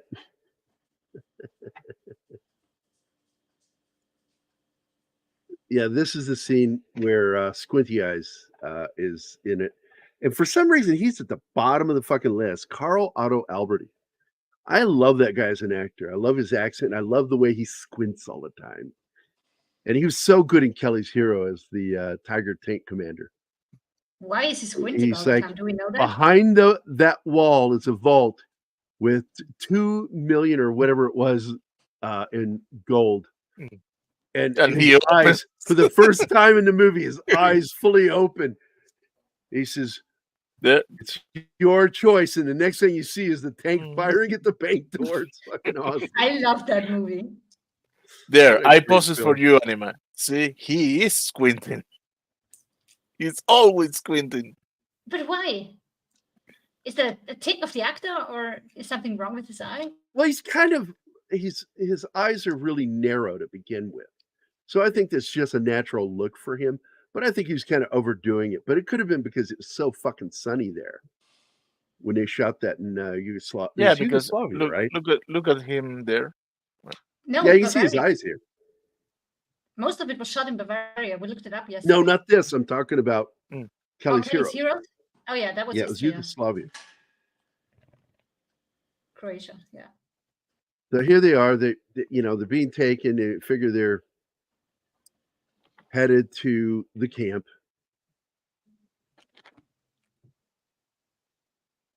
Yeah, well, I'm over 21 and footloose and fancy free. What do they do? And They stop this on the is side one of of the the road greatest. for a break.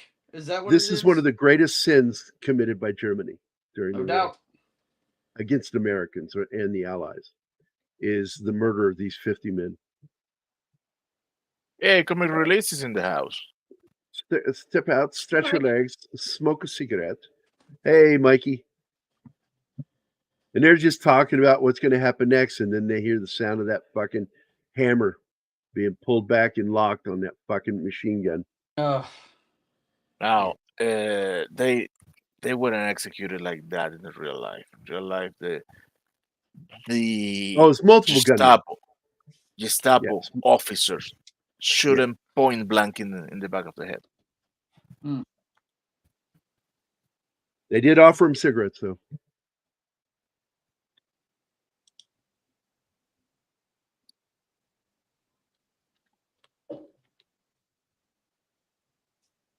And when he tells him that, this is a dramatic moment. How many of the 50 were wounded? He wants to know. Yeah, because he knows there's no way all 50 are dead. And the commandant knows it's wrong. He doesn't even make I eye like how- contact with him. yes. Yeah, he knows it's wrong. That may have been because he was the actor was a soldier for the Germans. Well, and I'm going to tell you again, those that were not in the Gestapo or the SS were not Yahtzees. Karl Otto Alberti played Gerobust Hans Jeschneck, Chief of Staff in the Luftwaffe. I pointed that out. That's Yep, the name. I pointed that out when we watched it. Mm-hmm. Yeah, it's fun to spot him in movies because he has such a distinguished face. Feeling like a bag of smashed assholes. Oh shit! I hope you don't got the coup. Bummer. I am luckily one of those people that does not have the bad reaction because it's only like 11% of people have a bad reaction to that Paxlovid. Actors back then were told to squint if they had softer eyes that needed to appear hard. That's true. Yeah, imagine thinking that Clint Eastwood is soft. You put her comment back up there. Put the comment back up there. Previous one. There you go. They had to squint to make their eyes that needed to appear harder, and men do that with their penises. Jesus. You know, if Clint didn't do it, then everybody everywhere would know that Clint Eastwood is the biggest yellow belly in the West. You doing Catherine Hepburn? Sound like you're doing Catherine Hepburn. What is that? No, that's Homeboy in Back to the Future 3. Oh. Remember, he calls himself Clint Eastwood when he goes in the bar. Yeah. If you don't go out there, son, everybody everywhere is gonna know. Sounds like a sissy name.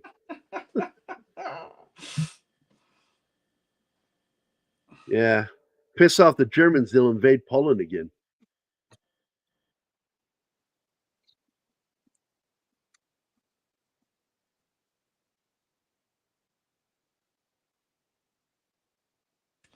Oh, Yeah. it's good to know. It's good to know it's just allergy, man. This is a perfect ending to it, though. Our guy that never stops going back to solitary. And that Go is back. why that character was made. And his best friend comes running up and throws him his glove and ball. Yep. Yep. Very cool. Oh, Lady Great V, movie. don't encourage him. Don't encourage him. she knows good comedy when she hears it. You know, we're not Movie rocks and demonetized. rolls, man. What it is rocks and rolls. is they'll put it at yellow. Partially monetized. That's what they do. Such a great cast. I got a question for you, Gary. Have you ever seen a movie like this? Another movie that does it is the Top Gun movies, where they actually show each character and their and the actor's name underneath it at the end that wasn't good. Have you ever seen one like that that wasn't good? A 'Cause they movie do- where they- it wasn't good that they end like that. Yeah. Have you ever seen one like that? Because every time I've seen that used, it's a great movie. Every time. Yeah, the only problem I have though when they do that is sometimes it doesn't work. Like I Yeah. dislike the intrusion of that at the end of Guns of Navarone. Yeah. It doesn't work. They shouldn't have done that. It's a great movie though. It is. But we needed to continue watching the ocean and that thing Right. burning. I got you. Yep. It was one of my favorite scenes as a kid. And I started going to do that. I would piss my dad off, so I had to leave the house because I do it in my room. Dad's like, "You're gonna put a hole in the wall, boy. Go do this." So I would go down and in the apartments we lived in, we had cinder block and concrete laundry room and storage, and I would go down into the storage area behind the laundry room, and they had cages in there for people that lived there to put stuff in and then close the cage. If nobody's using it, there would be open cage. I'd go into a cage, and it felt like I was fucking repeating that scene, bouncing the ball. I'm in a cage. It felt great. I fucking loved that as a kid. Man, that was weird, but I like that show. James Garner would go on to make some good stuff after this. He was already a star on television with Maverick, and he would then go on to star in one of the more successful but not greatly remembered, but I love versions of Philip Marlowe. And Bruce Lee makes an appearance in that film. In order to fuck with his character, he tears up his whole office, just breaking everything. Then stops and then jumps in place and kicks the hanging light, and it explodes. And Garner was like, "You really have to make that big of a mess? Couldn't you just told me what the character?" That was a funny scene. I love that scene. You're not taking this situation very serious, and he is, well, I mean, look what you did. I love Garner, man. Oh, he's great, dude. I mean, even when he got older, when they made the movie version of Maverick, one of my favorite movies is the one with her and him and Sally Fields. Jodie Foster. Oh, that movie. Yeah, the Western. Yeah, Murphy's Law, man. Murphy's Law. That is a great Or movie. Murphy's Romance. Murphy's Romance? I thought it was Murphy's Law. Yeah. No, it's Murphy's Romance. Yeah. Charles Bronson made Murphy's Law. That's right. It was a low budget independent cop thriller that he made. But my favorite thing he ever did was the Rockford Files, though. I watched that religiously. Yeah, my dad and I would sit and watch that together. I told Anima, I said, some of my fondest memories, all the way until my dad died, was as a kid watching shows with him. We both had a great love for entertainment, good entertainment. And as we got older, and I went off on my own, we would get on the phone and watch certain programs together over the phone. And we talk about it. Oh, you see that? Ah! News radio was one of our favorites to watch. I call him up from work too. I would do it at work. I said, "Hey, Dad, I've got a DVD player here. He says, get your copy, because he would record episodes of news radio. I said, get your episode of this one. We'll watch, and we'd watch it over the phone, rerun. Sync it up. Yeah. Yeah. It's like what Fun. we're doing now. Yeah. I've been doing that for a long time. In Naked Gun 3, they did a spoof of The Great Escape in which, yes, Drebin working undercover as a prison in order to convince Rocco Dillon to dig a tunnel. Oh, yeah. Let's see. One of my favorite military shows I loved was the original MacGyver. I never watched it. I've never seen a single episode of MacGyver. Someone told me what it was about, and I went, that sounds horrible to me. He's going to build a nuclear weapon with a bubblegum wrapper and a rubber band, a straw, and a paperclip. Right. And some old gum wrapper. Yeah, one of my favorite military shows. Yeah, a lot of people did. My dad watched MacGyver. He enjoyed it. Yeah. I just never got into it. I never did liked either. it when he went over to Stargate. I did enjoy that because he was playing Kurt Russell's role. Chris Gore was triggered by Fly Me to the Moon. He thinks the moon landing was... Shut up, monkey. Time to put down the bong.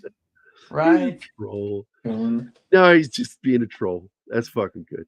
Let's see. Any more comments I should read? Glenn says, I can never watch the film without hearing Johnny Remember Me when I see Johnny Layton. He's a pop star in the 60s, yeah.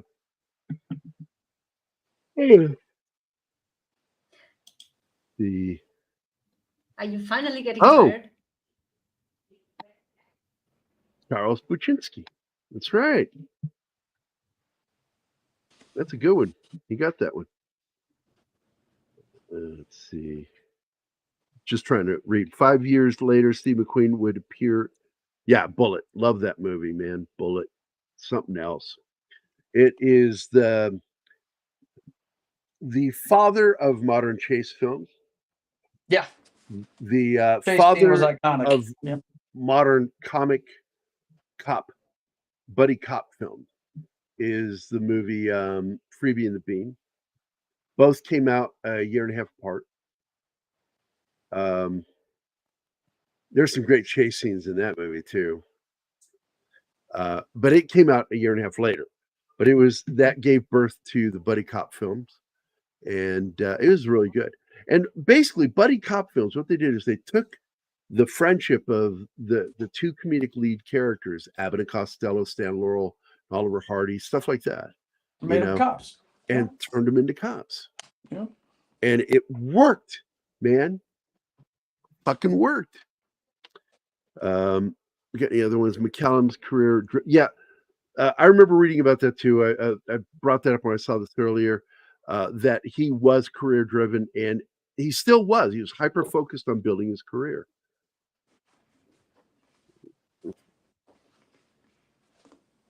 I was there when they landed. They brought you here from the moon. We need a live feed with no dead zones to prove it. That's what that was too. The moon of radio.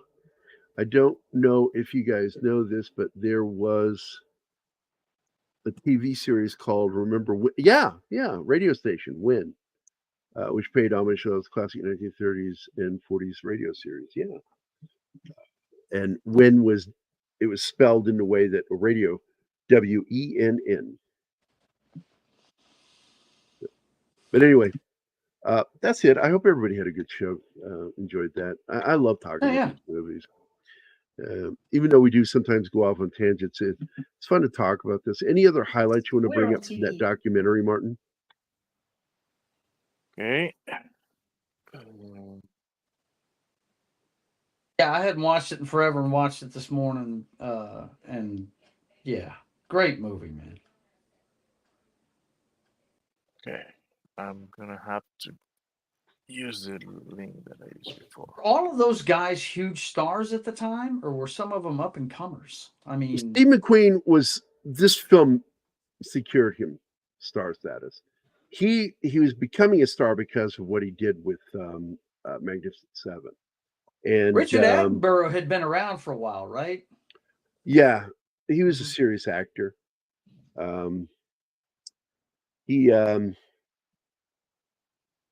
I don't think he ever really became a movie star, though.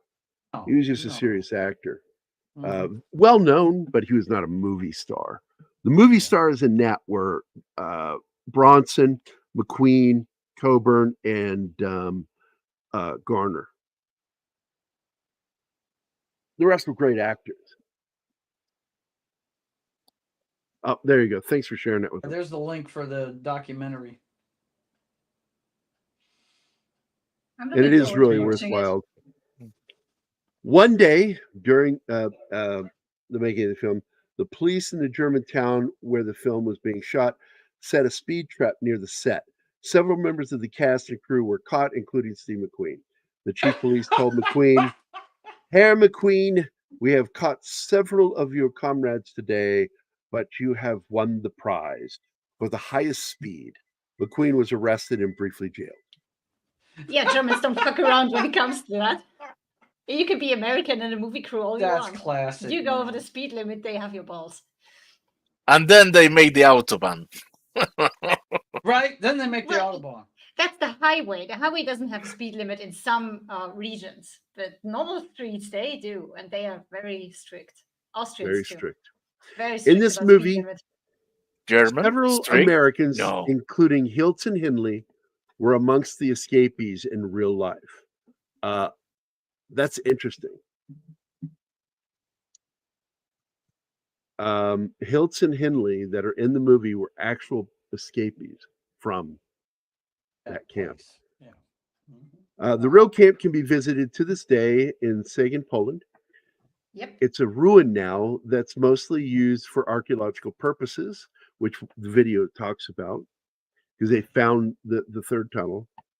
A replica of the camp is located 40 kilometers south, where you can enter a model of the tunnel, Harry, yourself, just like that was used in the film.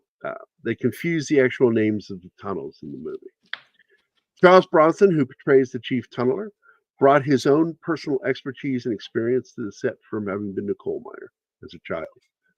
Wally Floody, the real-life tunnel king, he was transferred to another camp just before the escape, served as a consultant in the making of the film.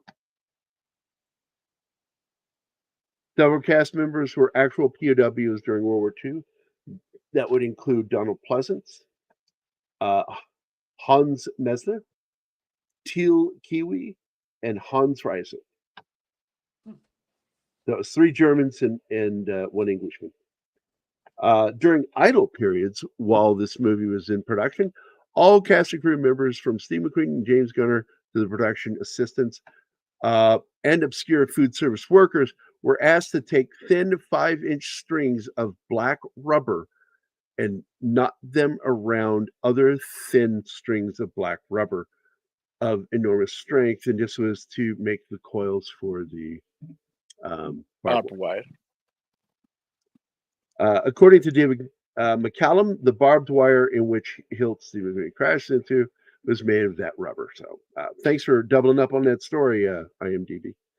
The real-life escapee preparations involved 600 men working for well over 1 year. The escape did have the desired effect of diverting German forces, including a doubling of the number of guards after Gestapo took over the camps from the Luftwaffe, which is another reason why they were angry and wanted to kill him. During production, Charles Bronson met and fell in love with David McCallum's wife, Jill Ireland. And he jokingly told McCallum on the set of this, wow. Wait. He was going to steal his life from him. Yeah, that was while making this film that he said that to him. Wow. Wow. Dude, And but he was joking. It would be right. 4 years, and he would actually do it when they were Right. making a film together. They fell in love.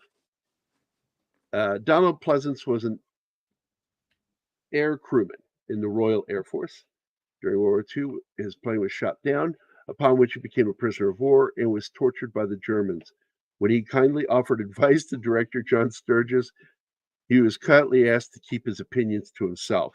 Later, when another actor on the set informed, they're not saying who it was, that was James Garner, informed Sturgis that Pleasance was in prison at World War II German POW camp. Sturgis, the story is incorrect because that was on the set and it happened immediately. Right after he did it, Garner called him out. And then later that night, Bronson confronted him in his private quarters and let him know, if you want to find out what it's like to be on the receiving end of my fucking hate, you will fucking not treat him that way. Hello. Garner developed his scrounger character from his own personal experiences in the military as a self-described scrounger for his company during the Korean War. Wow. And yes, he is a Korean War veteran. Just like Don Ecker. Oh, you're gonna be in trouble. I did that yesterday. After watching this movie, Gerry told me that he was in the Korean War, and then he told me when the Korean War was, and I was like, hey, I know when the war was. Don was in it. Yep, that's what she said yesterday. McQueen also personally attempted the jump across the border fence, but he did crash, but he still made it. The jump was successfully performed by Bud Eakins, stuntman extraordinaire. When they say he crashed, what happens? He slid. He came down and slid because the grass was wet. He laid it down. Yeah. Yeah. So he landed and he skidded. He didn't wreck. He skidded to a stop on the ground, and he got up and walked away. He's fine. You can see it during the chase. He wasn't. He hadn't any traction on that grass. Oh, he was slipping and sliding. The ass end of that bike is all over the place in those scenes. Yeah. Yeah. Some aspects of the escape remained classified during production and were not revealed until afterward. The inclusion of chocolate, coffee, and cigarettes in the Red Cross packages, as well documented, as is their use to bribe Nazi guards. The actual camp, Stalag 3, was located in Zagan, Poland, and the remains of the camp can still be found to this day. Yes, and they give, if you put this coordinates in, you can actually find it on Google. Hey, boss, Lady V has a question for you. Here, I'm going to give you the coordinates. Here's the map coordinates. If you want to find the real Stalag, there you go. That's how to do it. Good question. Do we still have that clip? Should be somewhere. What would? The clip where Don Those said- sons of bitches. Yeah. What? I don't know. I don't know. Paul Brickhill, who wrote the book on which the movie is based, was piloting a Spitfire aircraft that was shot down over Tunisia in March of 1943. He was taken to Stalag 3 in Poland, where he assisted in the escape preparations. So there you go. We're talking about the Don Ecker clip of him saying "sons of bitches." Yes, that's what they were asking about. Yeah. If you still had the clip somewhere, I don't know. And for those of you wondering what Stalag stands for, that's Stammlager, which means base camp.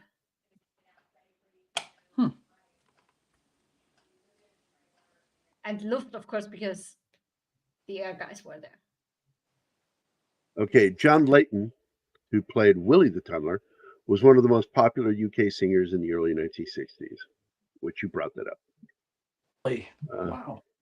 The guy that ran at the fence to commit Harry Carey? That's Willie, isn't it? The guy was working with Bronson the whole time? Yeah. No. The medal that Colonel von Luger wears around his neck is the Pour le Mari, and it is also known as the Blue Max. That's interesting. Originally, it's a Prussian military honor in World War I. It was automatically given to a fighter pilots who shot down 8 planes, later raised to 16. The Yahtzees replaced it with the Knight's Cross, but it could still be worn by officers who'd received it before the Third Reich existed. So, good stuff. That's a great film. I love that movie. So it's kick-ass. Yeah. Any last thoughts, guys, before we end? I just know this movie rock and rolls. That's all I know. I know it. I'm going to play this one more time. I like you. I like your background. Keep it going. Keep it. No taxation without representation. Keep it going, boys. Keep it. Keep it going. And it's so clever how he feeds him vodka while he says that. Yeah. Yeah, I know. He keeps him busy, and then he goes back to the text and goes like, "Wait, what?" Great scene. John Layton is the good-looking pal of Bronson in the film, not the guy who ran at the film. Gotcha. Okay, gotcha. He's the guy that keeps him from running on him. Yeah. Yeah. You know, and by the way, it made me think of another guy that my dad loved as a singer and as an actor too, which I'm sure Glenn, Andy, you guys will probably remember. Lady V is Anthony Newley. His biggest acting job in Hollywood that most people remember for is he's the assistant in the movie Dr. Dolittle, the original, in the musical. And he had a wonderful voice, terrible life, and but a wonderful voice. My dad would come on Carson's show on a regular basis, and so my dad had just a great love for that guy. He said, "What a good guy! What a tough life!" But he comes and he's so funny, tells great jokes, and what a lovely lilting voice.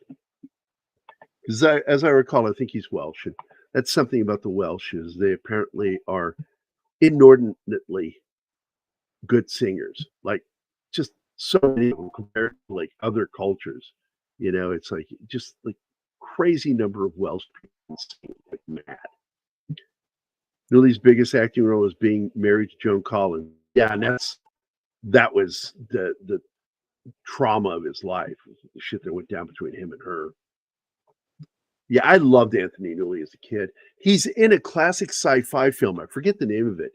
It might have been one of what's his name? The inspired Doctor Who.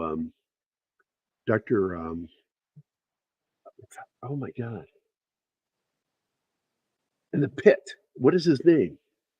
The Pit and the Pendulum? No, the Pit. You know, Dr. So-and-so and the Pit. What is his? Quatermass. Quatermass. Thank you. I think he was in one of the Quatermass films. He was back in the 50s. And he was a young soldier. He plays a young soldier in a sci-fi film with a human that gets infected. And I'm not sure if he survives or not, but he and his mate are guarding it. It was a good scene.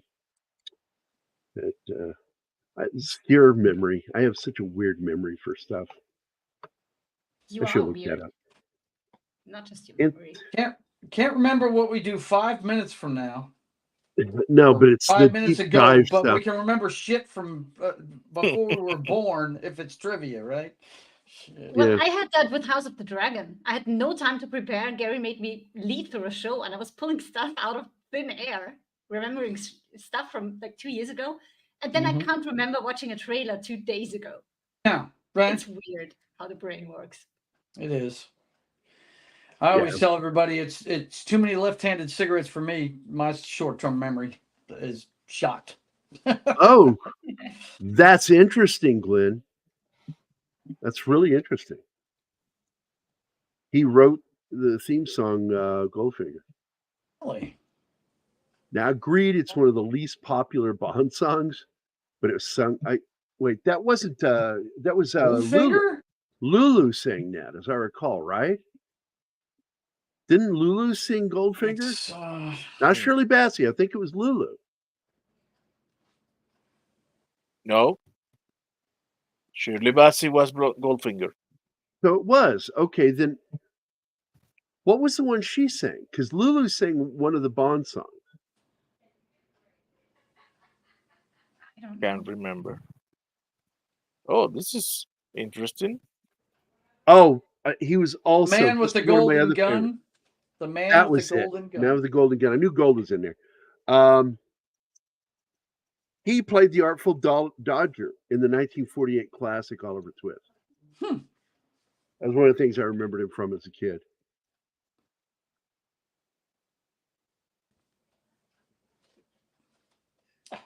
I keep hitting my Brazzard, man. Damn. Looking to see if I can find that film here. There it is. It was X the Unknown. The movie X the Unknown. It was a British film, rated X, which is why they put the X in the name.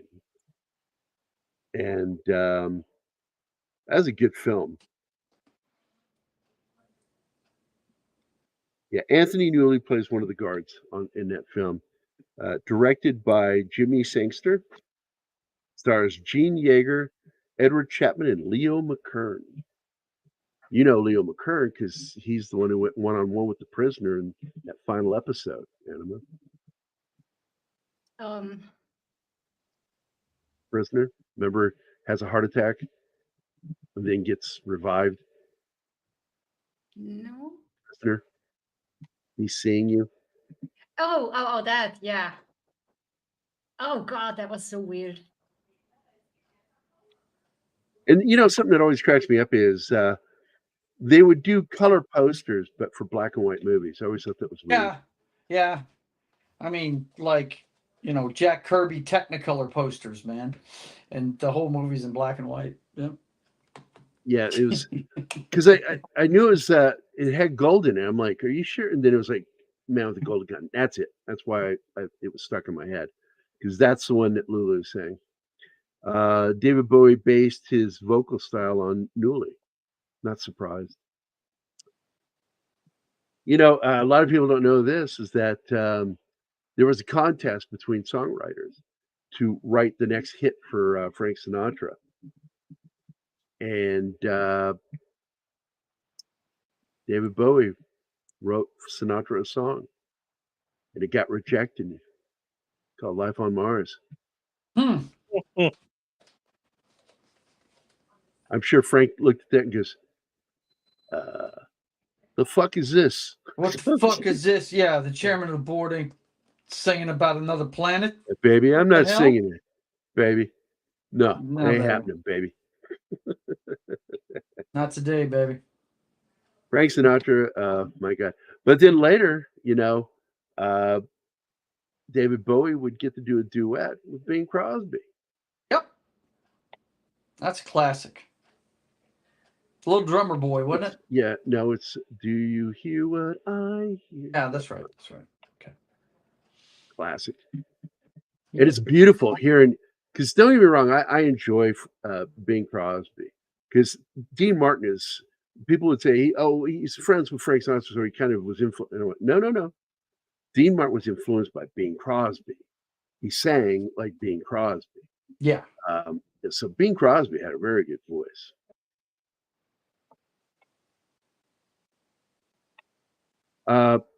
Glenn, I've checked that one. Life on Mars was the song that he wrote for him. It's part of history trivia with David Bowie. There are also My Way spawning from Fools Fall in Love translation of the song. And here's what the truth is. The truth is the song wasn't called Life on Mars. I don't know what the name of it was when he was writing it for Frank Sinatra, but he took that song and turned it into Life on Mars. Oh, it looked like snow was falling on you. Rain. Oh, is that what that was? That was cool. Mm-hmm. I like these effects. Yeah, it's nifty. Me and Danny are trying. Matter of fact, I think he used a peace sign the other day, and it did something. Let's see what this does. Yeah, it's balloons. Oh, like victory. Victory. Let's see what victory does. Let's see what it does. It's probably going to be balloons again. No, it's confetti. Okay. There you go. nice. Yeah. You know, one of them is going to lead to the sound of a gunshot and a bullet hole in the glass and go blurring. Right. We're like, are you okay? You know, yeah, it's just an effect. Yeah, it's fine. I found out if I do this somewhere for the effect. There should be. Otherwise, he'll just make a random gesture and find out which it. What's funny is Danny will just be talking and a random thumbs up will come up. You know, There's Shinatsky. really weird. There was always my way spawning from Fools Fall in Love translation of the song. My way was a cover. So anyway, let's wrap this up. I'm going to say bye to everybody here, and I need to go take a nap. Sci-Fi Mombi was here early. Andy Morrow, Real Wade Nation Gaming, Slasher Fred, Bush McFadden, Penny, Shieldwald of Dragons was here. Glenn Fleming. Is that a new one? What? He has No, been. Dragons. They have been here before, once or Yeah, twice. Dragons. Yeah. Glenn Fleming, Cam's Crash Courses. Martin was so excited you're here, you wrote it twice. Deleted Scenes, Zax, Lady V, Snorts was here. Hello. The Comic Relief Crusader, our good buddy Mike, and of course Shinatsky is here. Shinatsky. Thanks for popping in, guys. Hope you guys enjoyed the discussion. I love this movie, man. I really do too, man. You know, the thing about this show is like this isn't Minty's 10 Things You Didn't Know, where he sits there and tells the dumbest dad jokes I've ever fucking heard in my life, then gives you some great information. This is a film where we spend, a video where we spend an hour or two talking about stuff, interacting with the audience, talking. And somebody like came up and goes, I came here to watch this movie. It's just some fucking asshole talking the whole time. Yeah, And it's my not like it's in the response to him, description. I responded back to him. I said, well, maybe you should learn to fucking read. I mean, it says movie discussion. And I left it up there for watch it. 5 days before I finally deleted him and the comment. Well, by deleting him, the comment disappeared. And I'm like, he was no longer allowed to just view our channel under that account. So I'm like, look, I already have a monkey Jeebus. I don't need another fucking idiot. Oh, But You're we a love genius. you, monkey. We Fuck love you, dude. I'm fucking with you, man. We love you are you, a monkey. genius. You But rock, no, it's bro. like I just worry don't about like. it. I want people who appreciate this coming here. I want people who are having a good time hanging out. See what happens if I salute? I don't care if it's 13 or Ethan? or 100. If people aren't enjoying it, then don't fucking come back. I want people that want to interact, talk, and I like that. It's sort of like sitting down with friends for coffee, kind of thing. I hope Twitter gets its shit together and makes chatting easier, because a lot of guys are watching us on Twitter and they're not talking to us. And that sucks. Well, yeah, it's hard to find. By the way, if you are watching it on X, you have to click on the video itself to bring up the chat. So yeah, just know that. Otherwise, you're just commenting on the thing. And we don't see that. No, we need you to chat to be able to see it in StreamYard. Yeah, and I do like it that people are starting to pick up leaving comments, and I like getting those because it helps with the algorithm. And on top of that, I like replying to them, thanking them for coming in. Hey, you should comment on Pop Culture's videos with what you want to see in the next one. You might have a military movie we haven't seen, which is probably not. The chances are slim, but it's a military. I need to read show, this real quick before we end the show. Mm-hmm. I ended the poll, which the poll was: which of these 4 POW films do you think is the best of the 4? None not listed. 1, The Great Escape, which we talked about today. Stalag 17, 1953 film. The Great Raid, 2005, which was military technician was my boss, the advisor for the film. Rescue Dawn, one of my favorite Werner Herzog films, 2006. And the votes went absolutely. The Great Escape won 80%. 9% with the 9% with the Stalag 17. 9% went to the Great Raid, and went to Rescue Dawn. And for that alone, I tell you, if you've not seen that film, you need to see that film. So you will have an appreciation of it.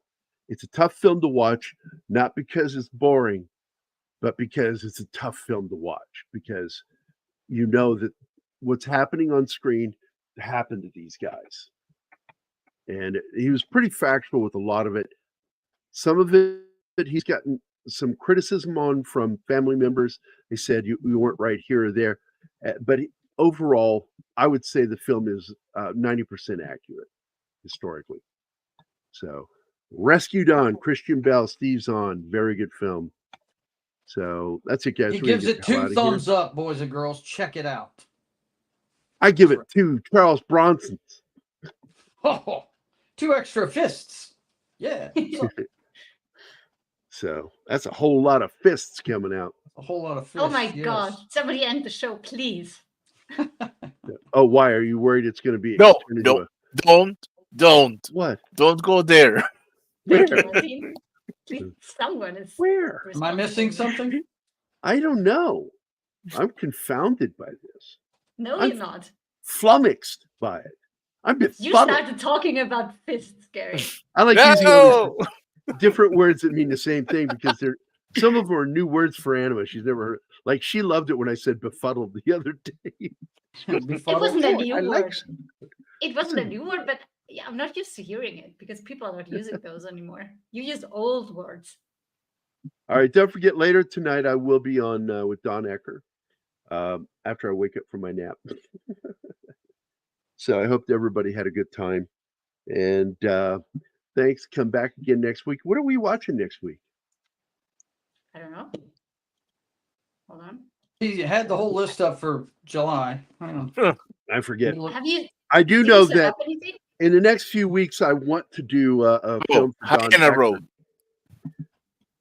Again, I'll say Oh, that. yeah. I want to do a film to have Don Ecker back. He is asked to watch the film. What is it called? I shared it with you, Martin. Sci-fi What? Military film. The objective. The Objective, by the co-creator of Blair Witch Project. And I saw it. It's not bad. I liked it. It got a lot of criticism that I thought was kind of dumb. So, but anyway, we'll be doing that one, and he'll rejoin us for that one. But I don't want to do it too often because I know it wears him out. Yeah. So, but anyway, have a good day, guys. Hope to see you tonight on KGRA's Don Ecker's Dark Matters Radio. You're doing that over on Rumble and on Facebook. Don Ecker rocks. Miss you, man.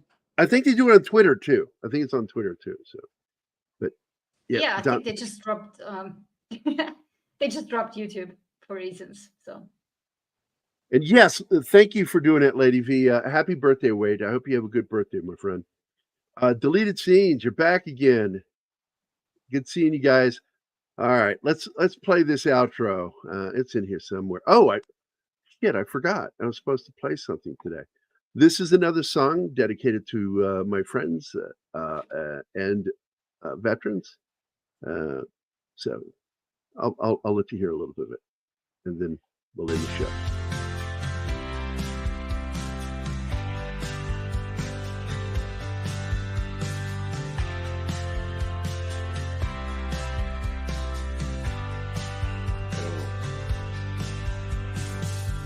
It's the end of summer. Been weeks since we graduated. The last days of childhood before we had to face the world. What have we done with all the time wasted years along the line? We can't get it back. It's now part of the past. Hold on to what you got before it's all gone.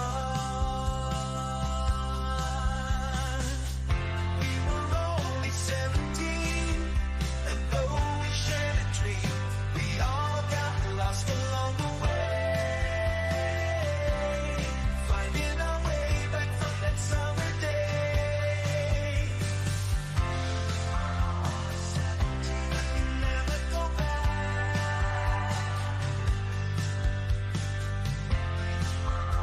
17.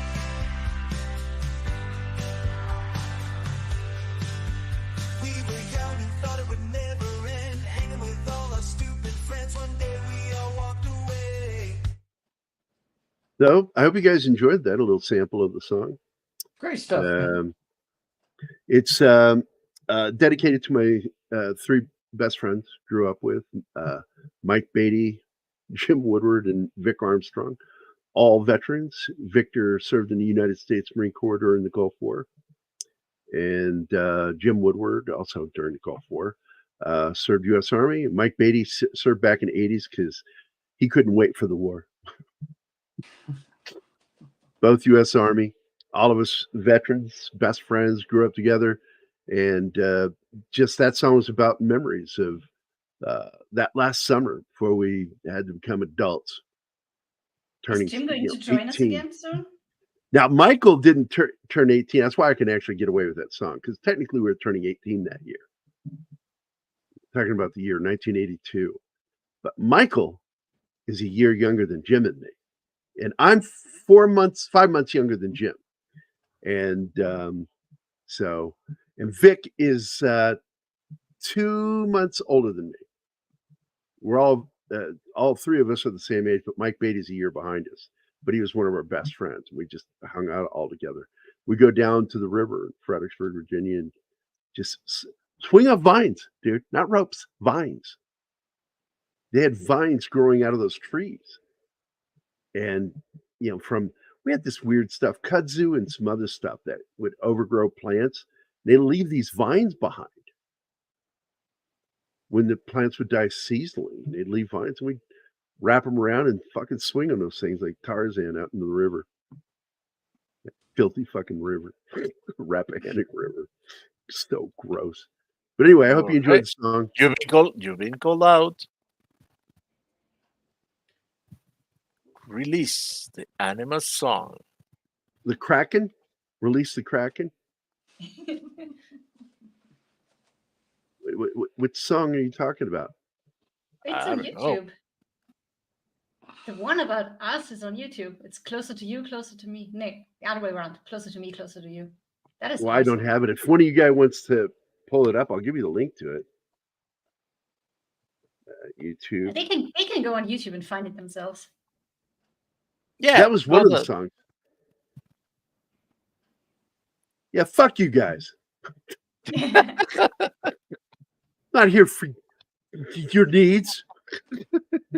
Wait. Oh my God. Wait. What? I'm looking for it. How is the name again?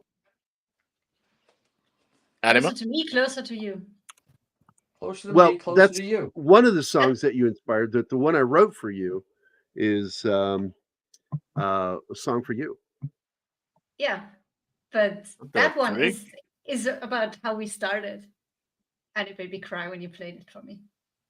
He gets unemotional. By the way, Jim Woodward heard the song, and he said it hit him in the emotional area of his heart. Man, he says, "I know I'm borderline sociopathic, but it fucking gave me the feels, buddy." And I said, "Good, it was meant to."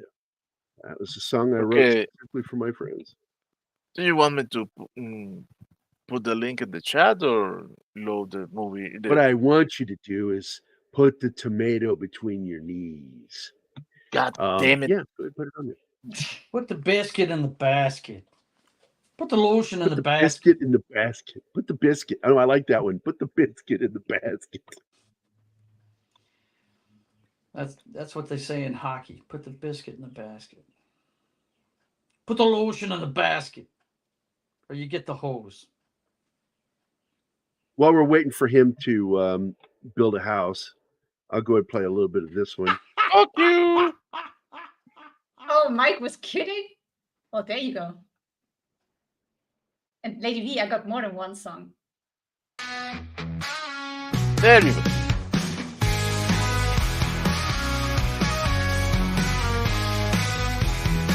Anima likes this song. Yes. I actually got a female. But you played me 3 versions of the song, and this is the one that I like best. Politicians give themselves another raise. Fathers and mothers and sisters and brothers, it's alright no matter what they say. Doctors and lawyers and poets and lovers, it's alright, it'll be okay. And they'll say fathers and mothers and sisters and brothers.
It is such an upbeat version of the song because Yep. when I wrote that back in the 80s with Jim Woodward, I was playing on the keyboard and it was a very bluesy, somber piece.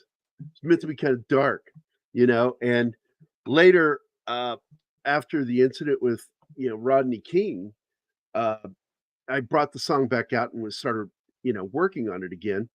And I pretty much finished writing it in '91. And oh my God, man, it was such a dark, dreary song. And so the last thing I would think of doing is like doing this up tempo fucking girl singing song. But when I tried recording it the way I originally wrote it in my head and intended to do it, it didn't fucking work. Because I pictured it would be a guy singing through the song and the girls sing and it would become women singing like choir. And it just sounded fucking weird. I'm like, that's just a car wreck. So I put it away, and then finally, I kept trying it different ways, and finally, that's the version. I played it for Anima, and she's like, I like that one. I like that one. So, there you go. So that's going to be the final one. Thanks, man. And I've written for females. I've written songs for female rock bands I was friends with. And so it's kind of cool doing it with one of my own songs. Because you rock, dude. You rock. I wish mine did that. Mine's like the POLISCH doll, Christmas doll. Have you ever heard that joke?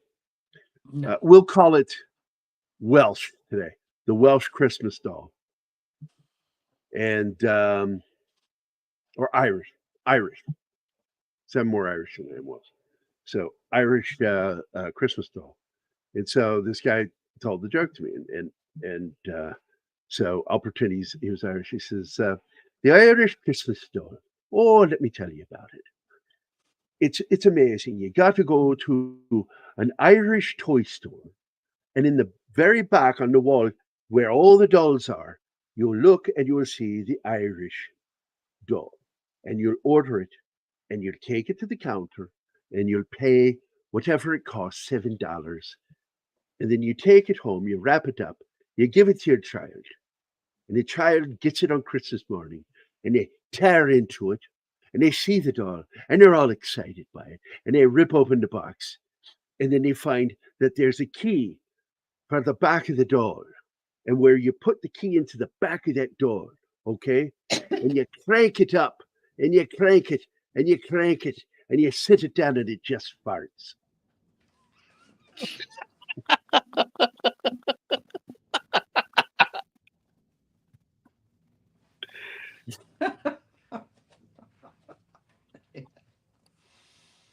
It was told with a different nationality, but I'm not a big fan of those jokes. But I do like making fun of the Welsh and the Irish and the Scottish. Fine. I don't know Make if you fun of guys me have all heard you what want. I don't care. Go for it. Because Brian's from Scotland, and I always fuck with him. Because I said, hey, man, we're all Celts. Scotsman's just an Irishman that never learned to swim. That's it. Landlocked Irishman. Yep. The other joke for the Scottish is the Irish gave bagpipes to the Scottish as a joke, and the Scottish are so stupid they still don't get it. That's funny. I'll end on that one. All right, bye, guys.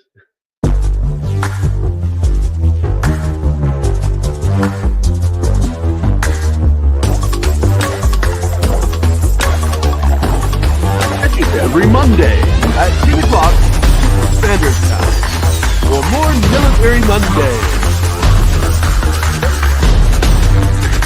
This is your announcer, John Pardo.